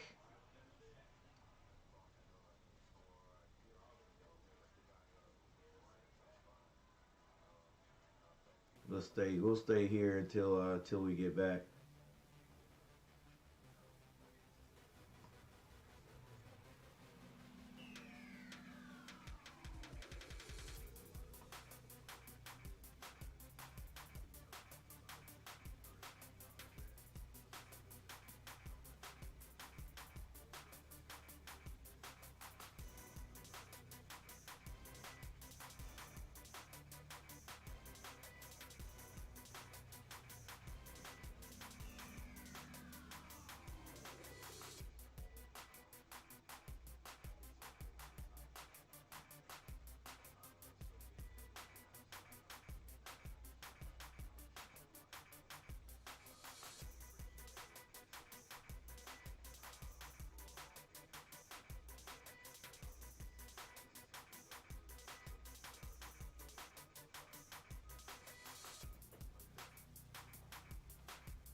5 with Charlotte and What you mean? with the Magic. And this is his second straight year back as the head coach of the Hornets. That's time. New ownership as we get the opportunity in the second half. Well, second half begins with a Duncan Robinson miss. He's 0 for 6 in this game. He opened the third quarter with a lineup of Haywood Highsmith, Josh Richardson, Duncan Robinson, Thomas Bryant, and Tyler Hero. The Hornets have LaMelo Ball, Gordon Hayward, Terry Rozier, Mark Williams, and P.J. Washington. So the same group that started the game for Charlotte starts for the second half. Miami's made some changes. Bam Adebayo and Kyle Lowry All right, we're back. likely to be done for this preseason opener. And of course, Jimmy Butler and Caleb Martin sitting out tonight's opener. Hayward, yes. Hayward with the jump shot. 7 points tonight. We hear Chuck in the background. He's somewhere in there. The matchup between Hero and Ball. Long rebound, run down by Mark Williams. Well, Williams 6 rebounds and a couple of block shots. Here's Rozier. That's good. Terry Rozier got 13 points. He also has 3 steals in this game. Rozier, the former Boston Celtic, out of Youngstown, Ohio. Played a bunch of playoff games for them. Has never been to the postseason since joining the Hornets. 7 on the shot clock. Bryant brings it up. All right, both teams come out hitting baskets. 26-year-old Thomas Bryant has 11 points tonight. 57-55, Hornets in the lead. Yeah, given a good shot in the arm to the offense with his ability to make those jump shots in the middle range area around that top of the key free throw line. And like I said, they're trading baskets. Heat come back, they get 2 more. 2-point lead. Shoulder, hamstring, and thumb injuries a season ago. His good health would be By the Hornets. Hornets up by 4. Their ball PJ. bulldozing, got the basket and drew the foul on Highsmith. And PJ, just play like that, baby. Play under control. With the shoulder. Had it knocked over. Highsmith gets the N1 continuation. His ability to convert in the break there off the dribble and pressed by P.J. Washington. P.J. Washington played in 73 games last year for Charlotte. Chuck, I know you're there. I can't see you, though. 10 points tonight for the Hornets. Hey, everybody. There he is. Charlotte with a Bang. 7-point That's lead. a break. It's their biggest lead tonight. Euro baseline. What'd you eat, Chuck? I smell something cooking up front. I don't know what it is. It may not be to me. May not be for me. Sometimes food get cooked in the house. It ain't for me. All right, they trading baskets. Actually, Hornets are 64-55. What was I thinking? Thomas Bryant. He'll get a couple free throws. Look at that smack up here. Hard dive action there. And what you want from your center is to create an ability to dive to the basket, be such a threat that the defense has to respect you, either to 64-55. Hornets, Bryant on the line, hits his free throw. And open lanes for the driver, for shooters on the perimeter. And Thomas Bryant's done that. I mean, he's come in, he's been a solid screener. He's diving very hard to the basket. Chuck, potentially I've got 1, 2, 3. I've got 3 returners from the girls basketball team last year that are decent. Actually 4 that are decent that I know I gotta keep. Possibly the big girl, possibly. It's at least one 6th grader that I know is gonna help me. The other 6th grader I was telling you about, they're supposed to be pretty good. And then after that we'll see. Might be some surprises, I don't know. But we'll see. If I can get that and then get them together, we can win our first game from the girls. That'll be right at going on 6 years. Last game we won. We had a girl named Diamond McDowell. You might know her dad. and another girl named Tanaja Ellis. Good screen by Bryant. Hero knocks down a three. Chuck, I can't hear you. Thomas Bryant, 3-point basket for Tyler Hero's first triple tonight. That's an excellent screen. Physical, you hate that as a guard. Someone There it is. try to stay with Tyler Hero. McDowell, is that a white female? No. Her dad. Oh, yeah. I remember Antonio McDowell. Yeah. That's her dad. She about tall as he is now. She playing for some college. She's been college playing ball. Yeah. That's the last time. That's the last time we won at Nams. That's what I worked at. Charlotte Hornets. That's 2000. I know about 6 years ago. Because they were 8th graders when we won. We won 2 games. We beat Sam's both times, but we won 4 games. Was 4? I think we might win on 3 or 4. But anyway, we beat Sam's both times. Because really all we had was her and Tanaja. Was that a Marley girl? Ellis. I can't. Toya Marley had a daughter who played. No, I wasn't her. I can't remember.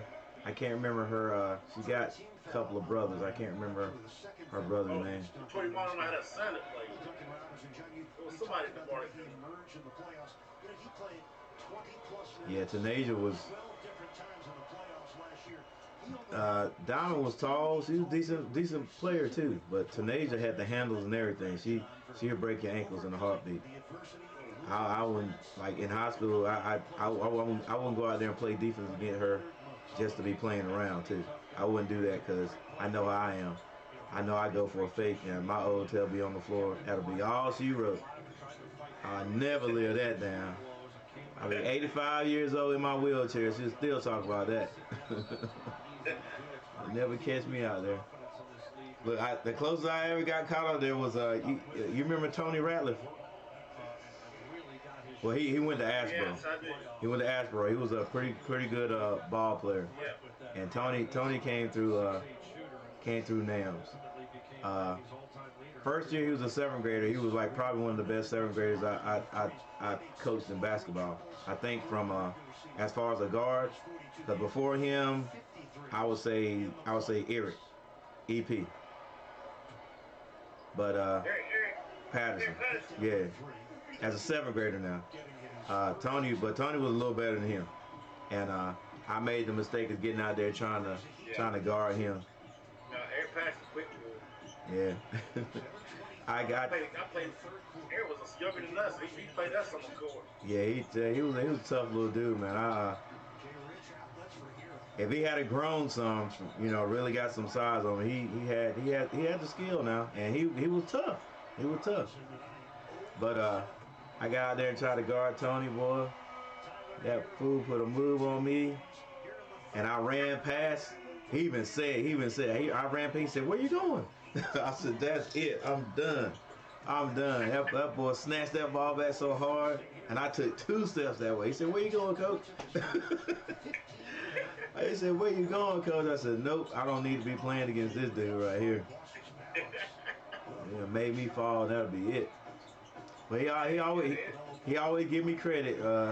I was like, well, Tony he's just a natural born athlete. He could play whatever you give him. He could play baseball, anything. Like me and him go play golf sometime. But yeah, he's just a natural born athlete. And he always give me credit. He's like, yeah, Coach Gary taught me how to play, but he always says one thing. He said, Coach Gary told me, he's like, he always said, why you keep picking the ball up as a point guard? He said, you keep dribbling that ball until you know you're going to pass it or you're going to shoot it. Don't ever pick your dribble up there. He said, he started doing that and things.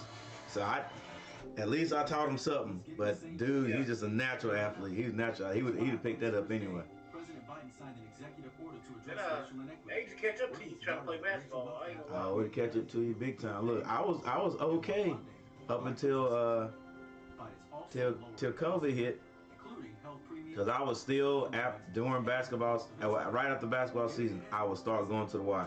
That'll be my time to get back in shape and You know, one of the things I like to do is go out there and I'd run ball with the young boys. And then after the pandemic, like 2 years, because I was like, I'm not going nowhere. Especially at the beginning, you know, I was like, hey, it's getting old people. I was like, nope, you never get me. I'll stay in the house. So I ain't go to the YD. Cause it won't. If it was gonna get me, it won't gonna get me because I was out in public. I'm like, nope, y'all can have that. I'm staying in the house. So I didn't go that year, and the next year I didn't go. Chuck, I lost everything. Like I can't run like I used to. I just can't stretch out like I used to. But them 2 years did it for me. I said I was gonna play till I got 60. 2 years short. 2 years short, Chuck. It's like you lose your leg muscle. I went out there trying to play with the police department, and Feel the power of a that was a win bad with new mistake. power script. Yeah, the legs, like Chuck, Charles Barkley said, the legs is the first to go. The legs is the first to go. I tried to fake somebody out, try to guard somebody. Nah. I said somebody come in, sub out. Yep. I remember the days of what we used to have at the country fair we used to have at CERMS. It was always like a big, I forgot what it was called, but then we'd have a faculty basketball game. We'd always play another school's faculty. Yeah. And then after that, I would DJ. I forgot what it was called. It was a country carnival something we had at Southeast. And I remember playing in those games, man. Just feeling like I could float. I could run up and down the court. No, I was faster than anybody out there. Them days long gone, boy. Yeah. Long gone. I seen Mr. McGee on Facebook the other day. Yeah. Still look young. Yeah. He I think he might have retired this year. I think he was telling me this one year. I gave him a trouble, boy. He never get upset though. He wouldn't, would he? Like you never saw him like really upset. I said, Archie.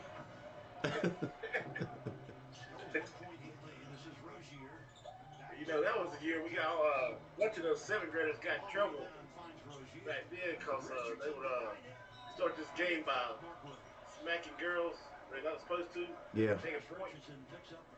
Yeah, they got in trouble that year. I didn't play in that game. You ain't playing that, Chuck. I was scared to get in trouble. Oh, your mama ain't played. She didn't joke. No, my mama didn't play, bro. Miss Spencer didn't play around. No, my mama. No. So, I'm glad she didn't, because it kept me out of trouble. Yeah. Yeah, I see a lot of them guys. A lot of them guys that were troublemakers, they're grown up now. They probably got kids, and I know they were like, dang, boy. I think that's what I used to do to the teachers. But they always come in and shake my hand and tell me something I did that I don't remember.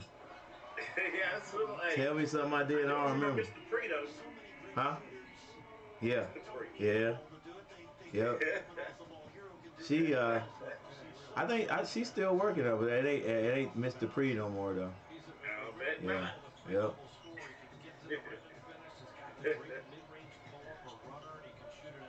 Yeah. Mr. Priest. I know y'all couldn't pay attention in that class. Not to the work. I didn't have her. Not to the work anyway. I had her and you for some kind of club we had back then. Oh yeah. You was in, because we had them adjoining rooms though. Yeah. I know y'all want to go I don't know if it was my office or her office. That little office looking at the whole room class. Yeah. But I see Mr. Mark down there a lot back then. Oh boy. I was like, get out here a lot. Mr. Martin, Danny was a trip. Danny. Last time I saw him at a Randleman game. He was on the field. Looked like he had on some Randleman colors. Oh my! No, he didn't. It looked like he did. He was standing on the field. Looked like he had on Randleman colors. I was like, I didn't say nothing to him. I didn't ask him because he was on the. Well, it don't matter what side you're on. You still on Randleman side. Because they rebuilt that the stands on the opposite side. Oh, who did that? We got rid of that young Melodon, didn't we? I thought we brought Melodon back. I could have sworn they said they brought him back. Let's update this score.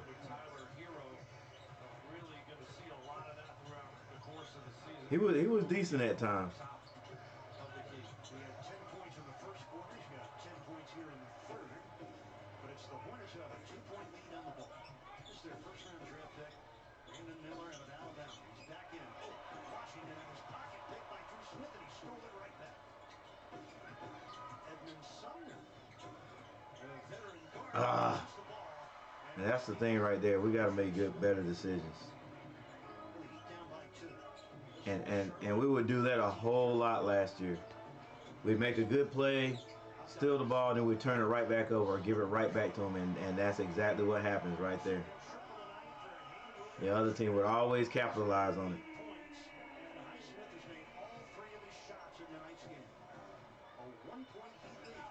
Just under 3 minutes left, third quarter. Washington Jr. from 3. Good rebound. Oh, high layup. Nate Smith. I think Nate Smith got a chance to stay up with the Hornets and play, not go to the Swarm. This kid right here can ball. Nick Richards. Jaime Jaquez Jr. will get the score, and the Heat will take the lead. Let's think about the last 5 or 6 years. Maybe longer. It's first by And Jeremy Lin, Richards and Dwight Howard. that strong right-hand finish. The goaltend obvious there. The ball Kelly was on Oubre. its way. You got to put Oubre in there, yep. This is Sumner. Edmund Sumner. Who's that little short guy who traded out? So far in Shoot the the ball. NBA. They like something. Over 160 Not the point guard. experience. Yeah, he was point guard.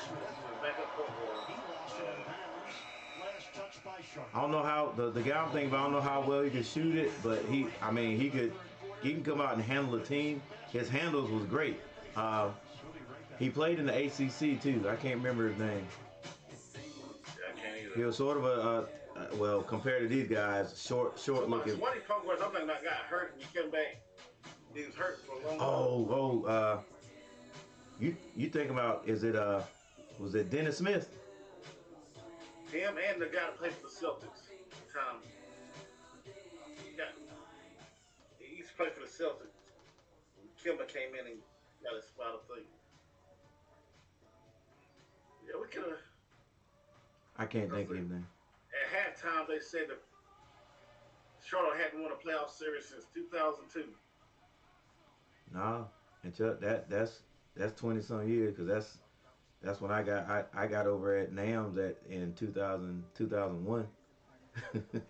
I got over there in 2001. Yeah, they hadn't look, we hadn't been really good since Lonzo Mourning, since they traded Lonzo Mourning out. They didn't want to give my man the money. Broke up Lonzo, Larry. It was a third person we had. We had Muggsy Bogues too, but they had Greg Rice in 1 year. yeah, they had him. They were decent then. Then we went back to the Bobcats. I can't remember the main guy's name there, but I can see his face. I can't remember. Gerald Wallace. Yeah, Gerald Wallace. Yeah, Gerald Wallace. But I don't think we won. We didn't win we couldn't have won a playoff game. No. We got close. We got close when we had it was Kimba and Big Jefferson. Yeah, Al Jefferson. Al Jefferson could have put it down, couldn't he? That was my dude. That was my. Calm and collected. Come to work, go home. He had all kinds of moves, boy, under the basket. Once he get it and he back you down, that's it. That's it.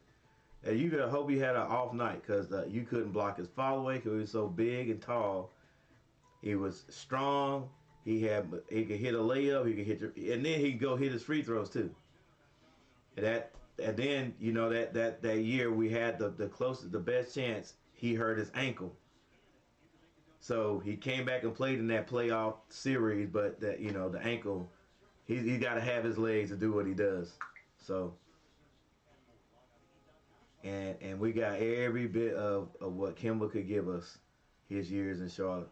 Yeah, Kemba messed up, but he didn't sign that contract. He got traded. Yeah, I mean, he should have known that was going to happen, but you can't. I mean, he's a big dog in a big dog in a small pond yeah, there. Yeah. But when you go to a big pond, with the big. Yeah, he went to New York. Yeah. The biggest pond there is. Right. They gonna hate on you if you lose one game. Yep. Thor for 3. Oh, that was 2. I was thinking about this other week. I'm looking for another job, doing a lot of work. Yeah. I had a job open up for head of security down at the Hornets Stadium. Man. I still might apply for it. Go ahead, put it in, Chuck. Look, I was telling the people. It's a long game, boy. Yeah. All right, look.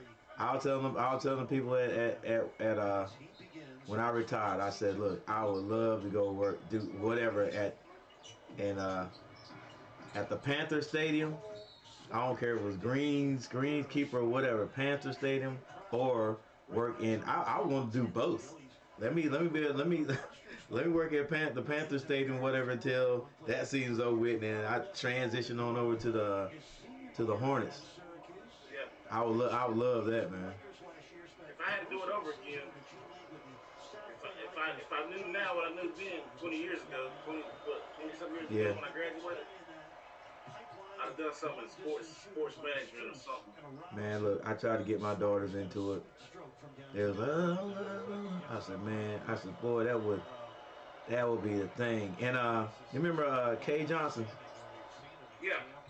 That's what she was going for.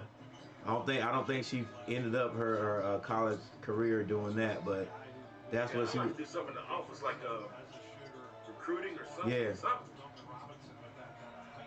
I didn't even know, like, I wasn't even thinking that way when I was in college, man. I definitely would have done something like that, like.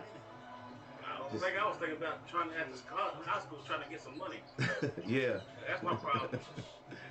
They said, what do you want to be when you leave? I said, I just want to be a sports medicine doctor or a probation officer. Well, I was broke, and first check I got from baseball was the most money I ever made. Yep, I know what you're talking about. I guess I did this for a little while. And then that little while, 20 years. Look, Chuck. I wish I would have done something like sports agent, something like that. Yeah. Something to do with sports.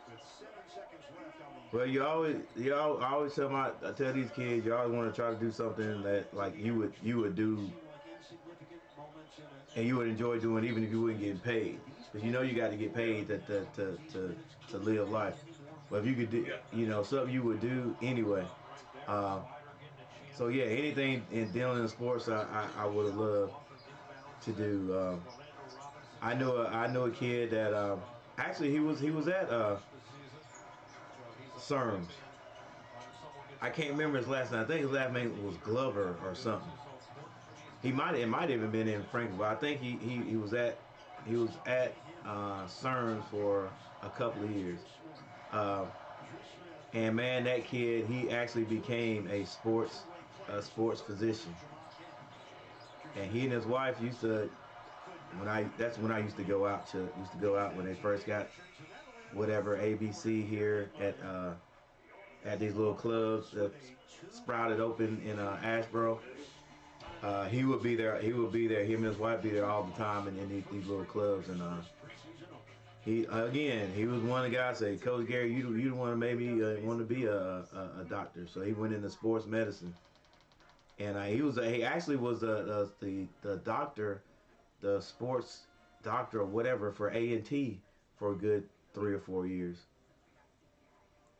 But yeah, they make plenty of cash. They're making good money. And you get to be around all the athletes. Yeah.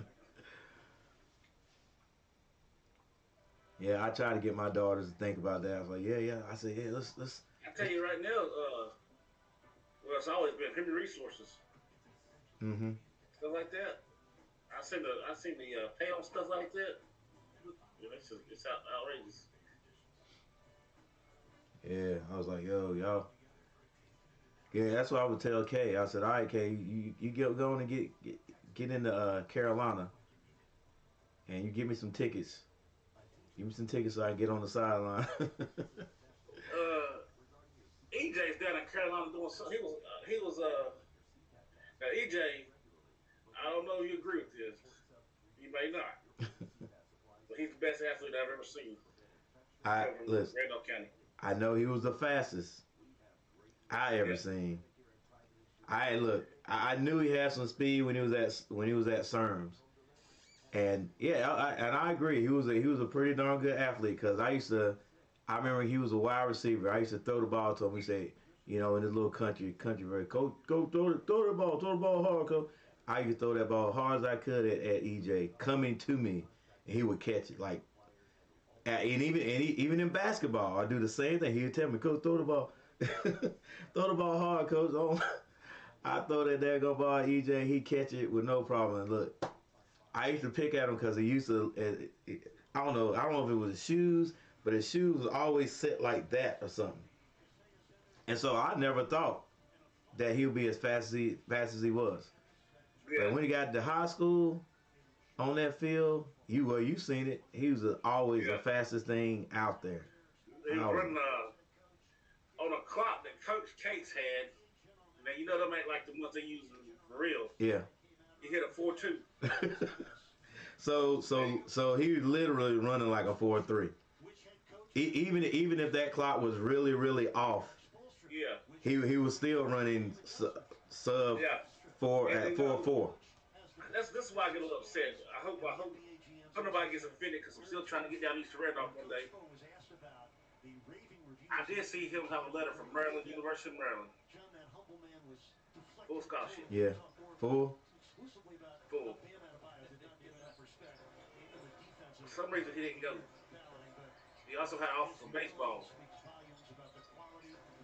Professional baseball. Hey. And then he said he wasn't ready. Don't ever hold somebody back. I always said don't hold them back. Yeah. Now Matt Brown went with Blue Jays or something. Yeah.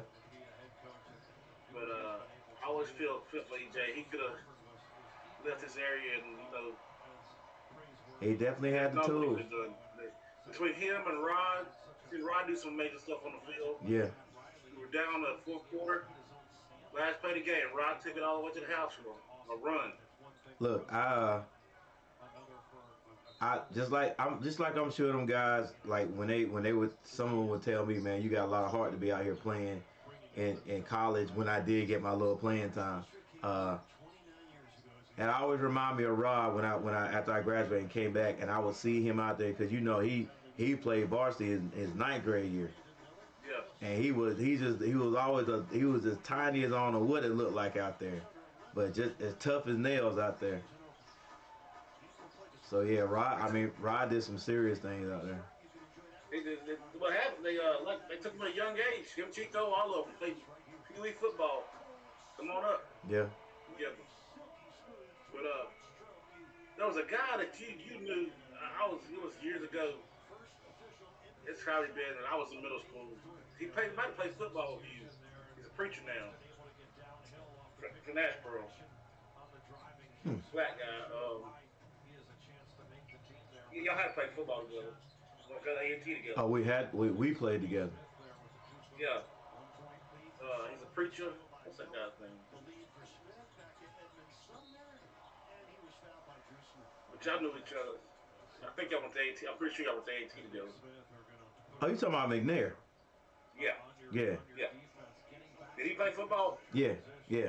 McNair was big stuff around here in Asheboro when he was in high school. They said he was one of them fast ones around here. Played running back and then track. And he actually got a scholarship to go play. Well, I don't know if he got a scholarship, but he did go play at Wake Forest for I don't know if it was a year or what. But then he came to A&T. So I don't know what happened with him at Wake Forest, but he came to A&T. Yeah. Yeah, McNair. Me and him played at A&T. He was running back up there, and then he had two boys that did good in the area. I think his older one stayed here and played at Asheboro, and then his youngest one played over at Randall. Both of them might have played over there, but I'm pretty sure Tevin played at Randall. And then his older one, Dion, he played at A&T. He was darn good back at A&T. He was a big old back at A&T. So I don't know what his chances on the next level, but he was the main running back for A&T at a time. I believe, I don't care what league it is, Canadian league, XFL, anything to get exposure, you should try it. Yeah. You got that kind of talent. Yeah. I remember me and my roommate, we went down to, I think I was a junior. I had one more year of eligibility, and it was his senior year, but he had played his senior year, and me, him, and another guy, defensive end, went down to Georgia. They had a Canadian League tryout down there at some kind of stadium. Went down there, and I thought about just jumping in just to see, because I was like, well, nobody will find out, because you're not supposed to do that either. Right? Try out for no pro team. Back in the day, you couldn't do stuff like that. Cause they restrict your eligibility. Yeah. So I didn't try out, but I was checking them guys out. That just reminded me, because there was a bunch of guys like that. It was guys out there like 35, 40 years old trying to live the dream. Yeah. So we're trying to get it back. I know, boy. I know. If I go back and do some things over, I mean, you say you never have any regrets, but God, it's such a nostalgic feeling thinking about the good times we had at middle school. I've known you since like 30. How long have I known you since 7th grade? Yep. 96, 94, 95. Yep. Good times. Not a care in the world. Not a care in the world. Yep. I was just telling the boys the other day, like we're trying to get them to understand that they got to work hard in practice and you never get to play that final game again. Yeah. They got to work hard in practice, because that is how you're going to play in the game. Just like what my dude right here is just talking, Coach, I got cramp foot. He could be probably one of the best players we got, and this is his first year playing. But he don't know how to practice hard. He and a couple of guys, we stay on every day, and they give us about 70%. Yell at them, they'll speed up, and then the next play you got to yell them again. But then you get out in the game, and you all pumped up and hyped up. You're gonna overexert yourself because your body, ain't really used to it. So now you make it to the first place. I keep dehydrated. Yeah. Now you at home hurting because the cramps and stuff. And you just right there said, I ain't never had cramps. He ain't never worked that hard. You never worked that hard. You will cramp up if you work your biceps long enough. Doing curls, you'll cramp up. Yeah. Yeah. So you can't put your arms next day. Right. Now that's the kind of workout I did from 7th, 8th grade. My neighbor gave me a preacher curl machine. Mm-hmm. And that's all I would do. Preacher curls. You could tell too, Chuck. I'm telling you, you was like, I've told 1,000 stories of stuff I've seen happen, and you one of them. You one of the ones in my mind, like as far as from the 7th grade to the 8th grade, how a kid can change. 70 pounds. Yeah, how a kid can change. Cause I remember me and Coach watching you in the 7th grade, and you come back in the 10th grade sprinting. I was like, look at Chuck, boy. I said, and then we could tell when you knew, like I'm a lot better than I was last year. I'm one of the best dudes on this team on the field. I was like, you could tell. Everything slowed down for me. Yeah. Like you just look at everybody else, you just like, right. Everybody just react.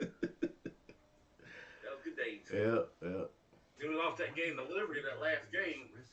Oh my God. Hey. I had some times with Liberty.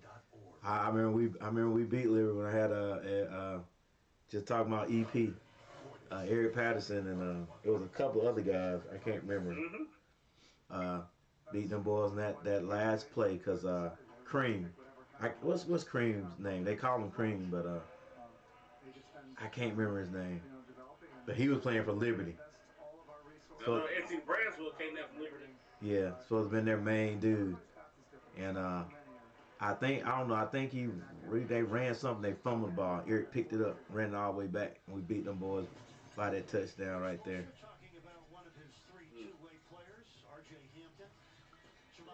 They had some tough ones.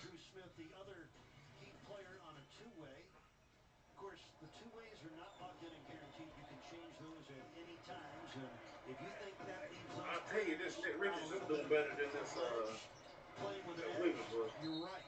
Hey, like I said, Nick he ain't half bad. He ain't half bad. He's improved. I remember his first and second year, he couldn't catch a cold. They throwing the ball, it just bounced off his hand, and that's what the coach was telling me he need to work on. That third year, that second off season, and he did. So he's a lot better. Cause I was ready to get rid of him. I think Coach should try these towers. This Nick, Store. He got him out there, don't he? He got two of them out there. Got Miller in too. Is he trying something different? Hey, Hornets got some size now. My boy right here can play. Kyle, what's the deal with Kyle? Is he gonna be able to play? I don't know. I don't know. Yeah. I didn't even read it all today. I saw that on my first feed. 15,000, 30,000. Or request to be traded. Hey, look, when you start adding the food and all your teammates stop following you on Facebook, I mean on Snapchat or whatever he was on, Instagram, whatever. Hey, that's spelling doom right there, man. And then he won't shut up.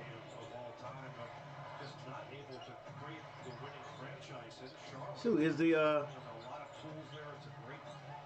the other twin still at Charlotte? I ain't seen him. I haven't seen him. Yeah, I ain't seen him. Is he still hurt? Hey. Yes, sir. Let's go, Nick.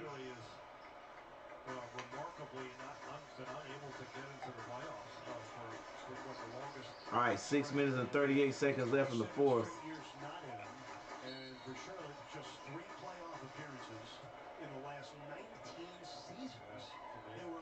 I'm going to get some box seats this year. I'm going to call us a connection or something.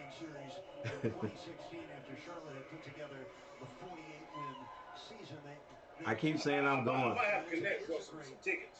I'm going to look into it tomorrow. I keep saying I'm going. I went, I think it was year before last. I went and I made a video on that. That's pretty We didn't sit decent. in the crowd though. We want to sit in the box seat or something. Yeah. My girl that does alterations, she does some of her tuxedos and stuff. Okay. Trying to work on that. Who is this cat? Look, even if we dang, was that Miller? That ain't Miller.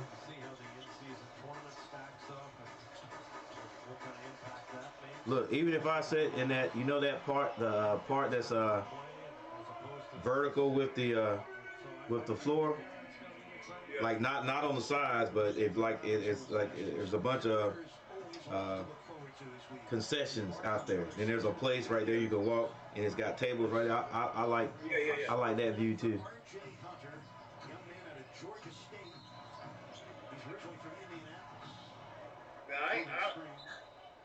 I don't get into NASCAR all that. You like NASCAR? Or do you look at what do you think? I can't watch it. I ain't got nothing against it. It's just, to me, I mean, I'll look at it for a while. Yeah, I've never have been able to look at it. Now look, even the guys that come to the shop that I got a uniform shop in Lexington. There's children's races down there. And we do the alterations for their uniforms. Right. So they're trying to. Nah, man, they I'll look at that, and it's just, to me, it's just, you're just driving around the circle. I mean, it's a few moves and stuff like that, and then you got, some people love the wrecks and the caution and stuff. And then you look up there and it's like 300 laps, and they were like, it's 172 left. Chuck, that just get on my nerves. I was like, I ain't watching this with no 172 more laps. And you got the cautions and stuff. I mean, that just ain't me. Even when I was young, yeah, I was young. It to me, it was like golf. It was like golf. Man, you love golf, though. I love it now. I could look at it. I could look at it now that I understand it, and I could look at it now. I never look at it. Well, it depends on who's playing. You know, I'll look at they'll have like a one. They always follow one person basically, or a couple of guys, and when that round's over, you know, they'll go ahead and switch it out. So you're only looking at like an hour and a half, maybe 2 hours. Yeah.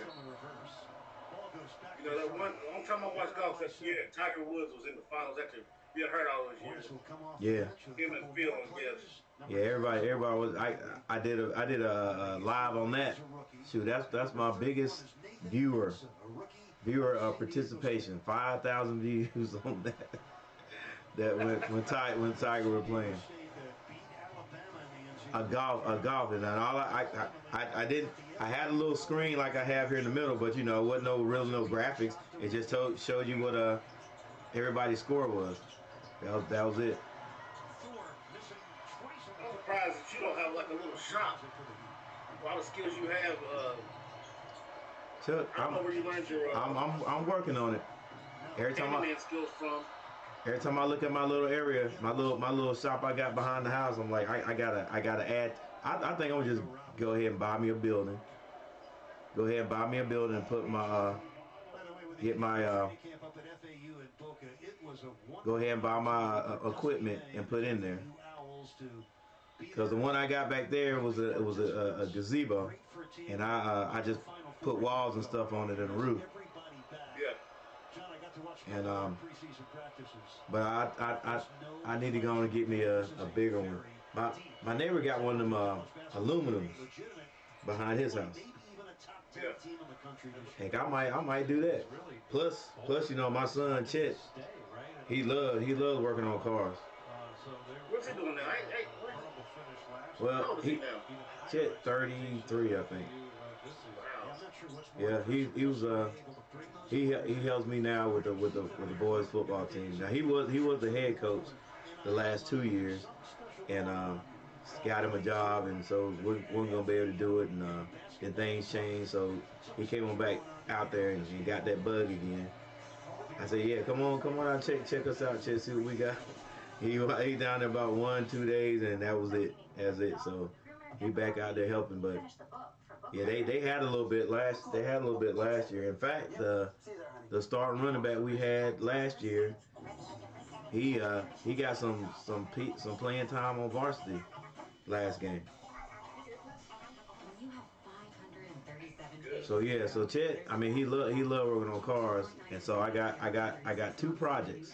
I bought another Nissan hardbody from my buddy. I got that in the backyard. Me and Chet think we know about what's wrong with it. So since I don't think we got to replace the motor, I'm gonna throw some money into that. You know, I don't really like to drop nothing, but I might drop that just for the looks. Yeah, I know you still haven't dropped nothing. You still got a little black truck. It's great now. I spray painted. I spray painted with a can paint can. I got a video on that too, Chuck. That truck. That truck. Yeah, that truck. Yeah. When I first got it, it had green graphics on the side. It was black. It had green graphics on the side. And I remember it was a cold winter day. I went up to the car wash in Asheboro, right beside Cookout. Went out there and got that high pressure thing, start spraying it, and it just start coming off. I said, shoot, I'm going to spray it off now. So I sprayed all the graphics off the side of it. Because everybody used to look at it and say, because I remember it was a kid named Josh. I can't remember Josh's last name. But he was there when Mickey, well, you was there when Mickey was there, weren't you? Josh Jackson. Yeah, Josh Jackson. I got that new black truck pulled around back where I used to park. And Josh came in there and said he was like, is that a Mexican truck or something? Because you know they love the hard bodies with the graphics on. He said, is that a Mexican truck back there? Like, that's my truck. but yeah, I had that truck 20. It's my man told me the last time I got it inspected. He said, you got 1 more year. And then it'll be a classic. I ain't got to get it inspected no more. So I'm trying to. It's smoking a little bit right now. I know. If I keep it, I'm gonna have to go inside of it and change the rings or whatever. So I just drive it around town. You know, don't put no whole lot of. It's already tripped about 3 or 4 times. I know it's 3 or 4 times because the speedometer don't work no more. Wow. Yeah. Yep. 20. It's almost 30 years. That's a classic. So. Nissan. You should tell Nissan that they give you a free one. You ain't lying. Something. Let me put my truck on a commercial. Show people how them hard bodies they hard now. Dang, who is this dude right here? He was shot every time he got it, number 22.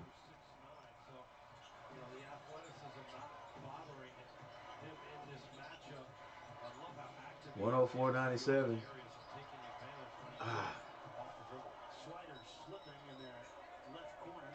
Yeah, that truck been a good one. I'll probably go out tomorrow and the engine probably fall out of it, but I can't complain. The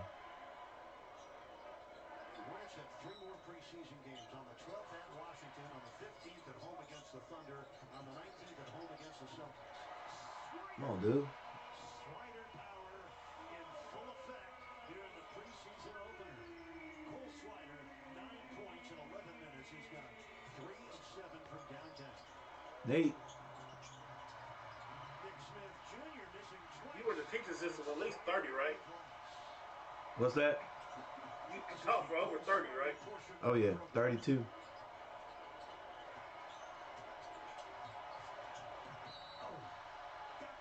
Slider trying to bring these trying to get this win for the Heat. Really nice hard drive by Slider. Gives a Man. shot, sets up this little hesitation move. Yeah, it's supposed to be a good coach, man. He's got to have one of the longest tenures in the NBA now. Even that Popovich. Yeah. Popovich should have retired years ago. Yeah, that, you know what I'm saying, that he'll have to retire. Like they never fire him. Who was that dude that the Hornets interviewed? A well-known coach, and to me, I'm like, Michael just didn't like him for some reason. D'Antoni. Was it D'Antoni? I think it was D'Antoni. It might have been. Yeah, I didn't like his. He likes to run and gun too much. Yeah, that's what they said. That's what they said. He likes to. You on track? You like on track to play ball with him. But hey, look, that's what I thought. I thought the Hornets were gonna have that type of offense when Melo first got there. You remember when Melo got there? Anytime he got the ball, he was gone. And then 22 down. 22 down. yeah, I don't know who this dude is. I gotta find who he is. Trying to make the team. He might be overdoing it. All right, 106, 102. Yeah, Brain Swat gets Swat off the three at least. There it is. Come on, guys, let's go. Wow. Yeah.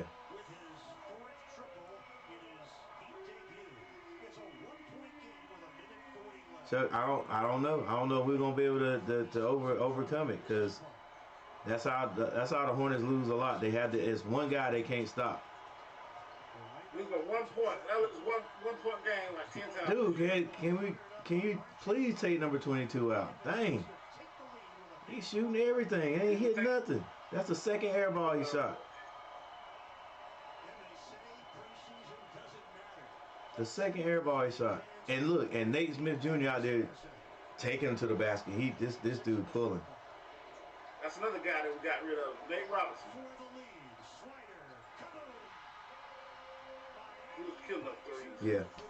So that's what I said. Anytime another team has a guy that gets hot like that, it's like we can't stop that guy. Like, that's the guy.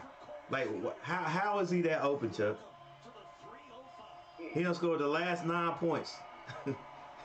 And how is he that open? Exactly. How is he so open? And forgetting about the guy that's hitting all the shots.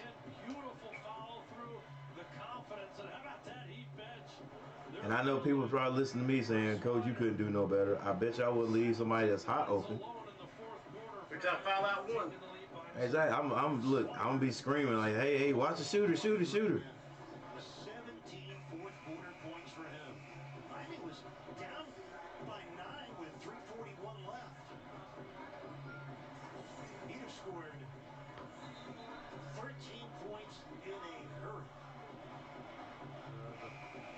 3-point shot. Now it can change the game. Boy, oh boy. Good forward. Now in a big way. He's been able to get to the open area. Quick catch and shoot. On the release. Run him off the 3-point line or something. Closer when a guy gets that hot. He gonna miss his next one. The drive and you want to help, but man, you got to stay closer. Come out. Been able to get some really good clean looks from beyond the arc, and credit his teammates who set screens and also been able to drive and kick and hit him in the shoot. Chuck, he must be ahead of me. So he can get the ball up. A 13-2 run for Miami over the last 2 minutes. All right, here we go. We got to do this game. I got to get on the same station you on. Yeah. Here we go. I got Nate Smith. Nate Smith Jr. dribbling. Kicks it to Thor. Oh, so you way ahead of me. I'm just seeing Thor's 3-point shot. So it's about over with then. Well, you did say they had a timeout. Oh, number 10. Good Lord.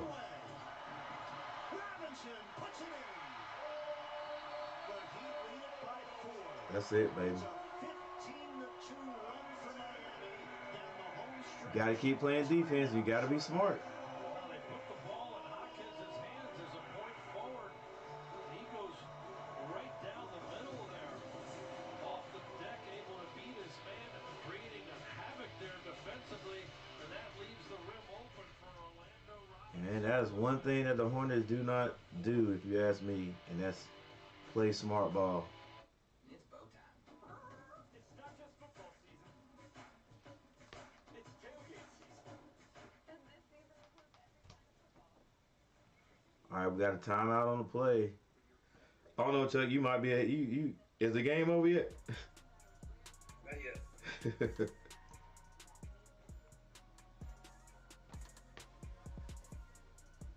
I'm stuck here at 106, 110.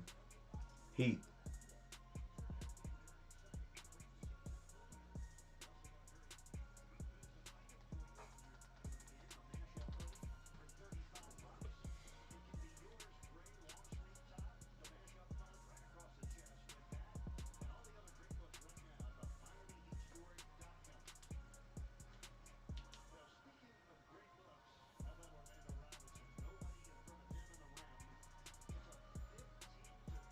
We had Nate Robinson?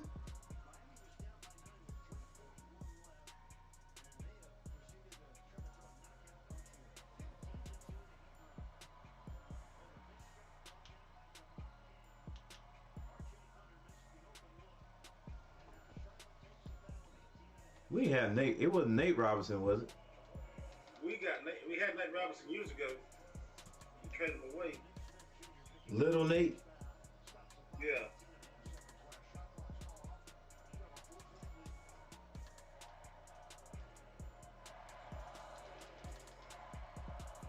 And we got rid of. They didn't want to keep Dennis Smith from last year either. He was he was a good backup point guard, and he played defense. Who's the defensive player right now on the floor? I mean, be the only one. I mean that you'll look at and say that okay, he's gonna lock whoever he guard down.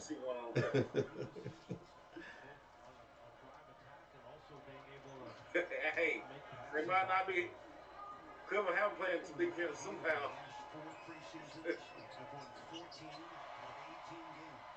You know, I lost all faith with Cliff when he kept that what's that guy that plays for that French guy, both those French guys. Dion one year. And it was another guy that got paid all that money. The slender guy. Yeah, the French guy. Yeah, he did good. He did good the first year he was here, and after that, he was fell out. Yep, I think they got him from Portland. Now I don't know if it was from Portland or whoever, but I think he went to Portland after we let him go. I know exactly who you're talking about. I just can't think of his name.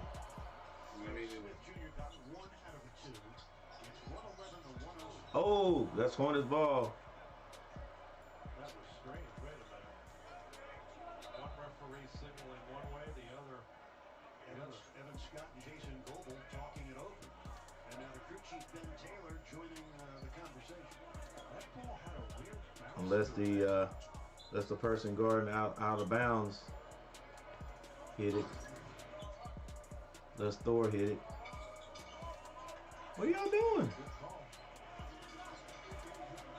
That's Hornets ball. Yeah.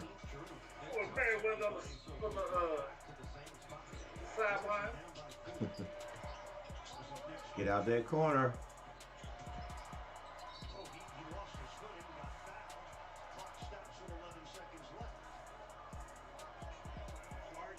Oh, Nate won't gonna pass that ball.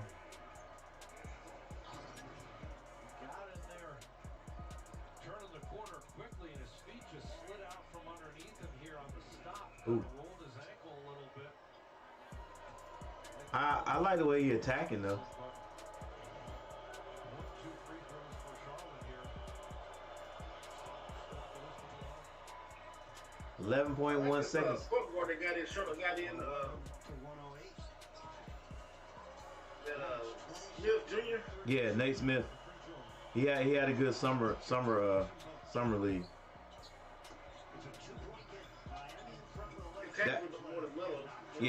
That he was one of those kids. He's one of those kids that he got hurt in college, and his stock went down. But they said if he hadn't got hurt, he'd have been like top 2, 3 pick in his I don't know about this year. I don't know if that's when they were talking about, but he during his when he was before he got hurt, that's where they were projecting him to go. So the whole draft pick didn't do nothing. So he didn't even score. Miller. Yeah, he got I think he got 4. Man, that's terrible. Number 2 draft. Yeah, I wonder what Scoot did. Hey, we'll know tomorrow. Yep. Finger. Oh, finger roll, baby. Man, we won't gonna win that, but I thought we was gonna finger roll that. All right, see. There we go, Hornets. Hornets, they peter out in the end right there. And it was that little flurry from that shooter. And like I said, after he hit the second 3, I said, Chuck, that this is what's gonna happen. They're not gonna. The Hornets are not gonna figure out a way to stop him. That's gonna hurt us. And then he hit 6 more points after that. That right there put him ahead, and basically that was it. I know we didn't have the starters in, but they ain't had this. This is my man right here. And he played last year though. Well, yeah, but I don't know who he played for. Team's been good, brother. All right, man. Yeah, we definitely gonna have to do this again. Do it again. Yeah, do it again. But yeah, so really now that I got you, well, you got the link, so I could have I'll keep this background. So like if I pop on one day and then you want to come on, I'll just switch to this background and we'll do it. Yeah. Let me know about the Panthers. We don't have to. All right. We sit there and fuss, because that's all that's gonna happen. We fuss and be mad. And next week, Saturday we got the daggone Miami. That's oh, that's gonna be terrible. Good Lord. That's terrible. Bad, bro. They got Miami top 5 teams. Yeah, but then the week after that, I think we got something like the Texans or somebody. So it's a possibility we might be able to get one. Maybe. This is, man. Hey, nobody was looking for this. Nobody was looking this year to be like this. We 0-6 or 0-5? 0-5. Definitely gonna be 0-6 next week. Yeah. All right, Chuck. All right. Thanks for everybody coming tuning in. Yep. Peace. Absolutely. Well, thank you, Cole. We appreciate your time. Cole Swider, 17 points for the Miami Heat as they come back and win this game 113-109. All right, everybody.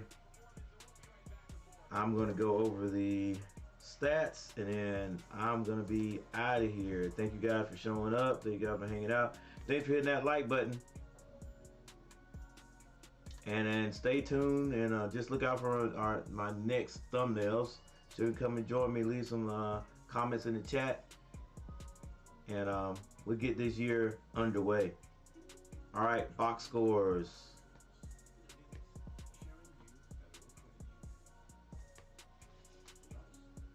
PJ Washington ended this one with 10 points. Haywood 15. Williams 9 points. Mr. Ball had 17 and Rozier with 13. Off the bench, let's just go with the leading scorers. Thor had 12 points. Miller put in 8. Nick Richards had 7. Nate Smith Jr. with 11 points. A couple of guys that had a really good summer league. Nate Smith Jr. And Nick, not Nick, but Brandon Miller. Did a pretty good job tonight compared to the number of minutes they got. All right, so let's see, leading rebounder for the Hornets was Nick Richards with 10. All right, for the ops, Adebayo 13 points. That's in 15 minutes. With 24 minutes, Tyler Hero scored 22 points. Jay Richardson scored 7. Off the bench, the leading scorer was Swider, number 7. I mean, he had 17. He was the guy that actually ended up putting this game away. But can't forget Bryant with 15, and also Jaquez Jr. with 13 points. Their leading rebounder. Their leading rebounder was Jaquez Jr. with 7.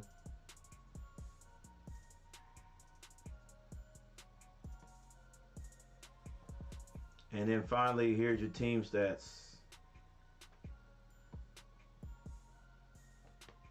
All right, Hornets shot 38.7% to the Miami Heat's 41.3. By the way, Jimmy Butler did not play. I guess you guys were watching. You see that.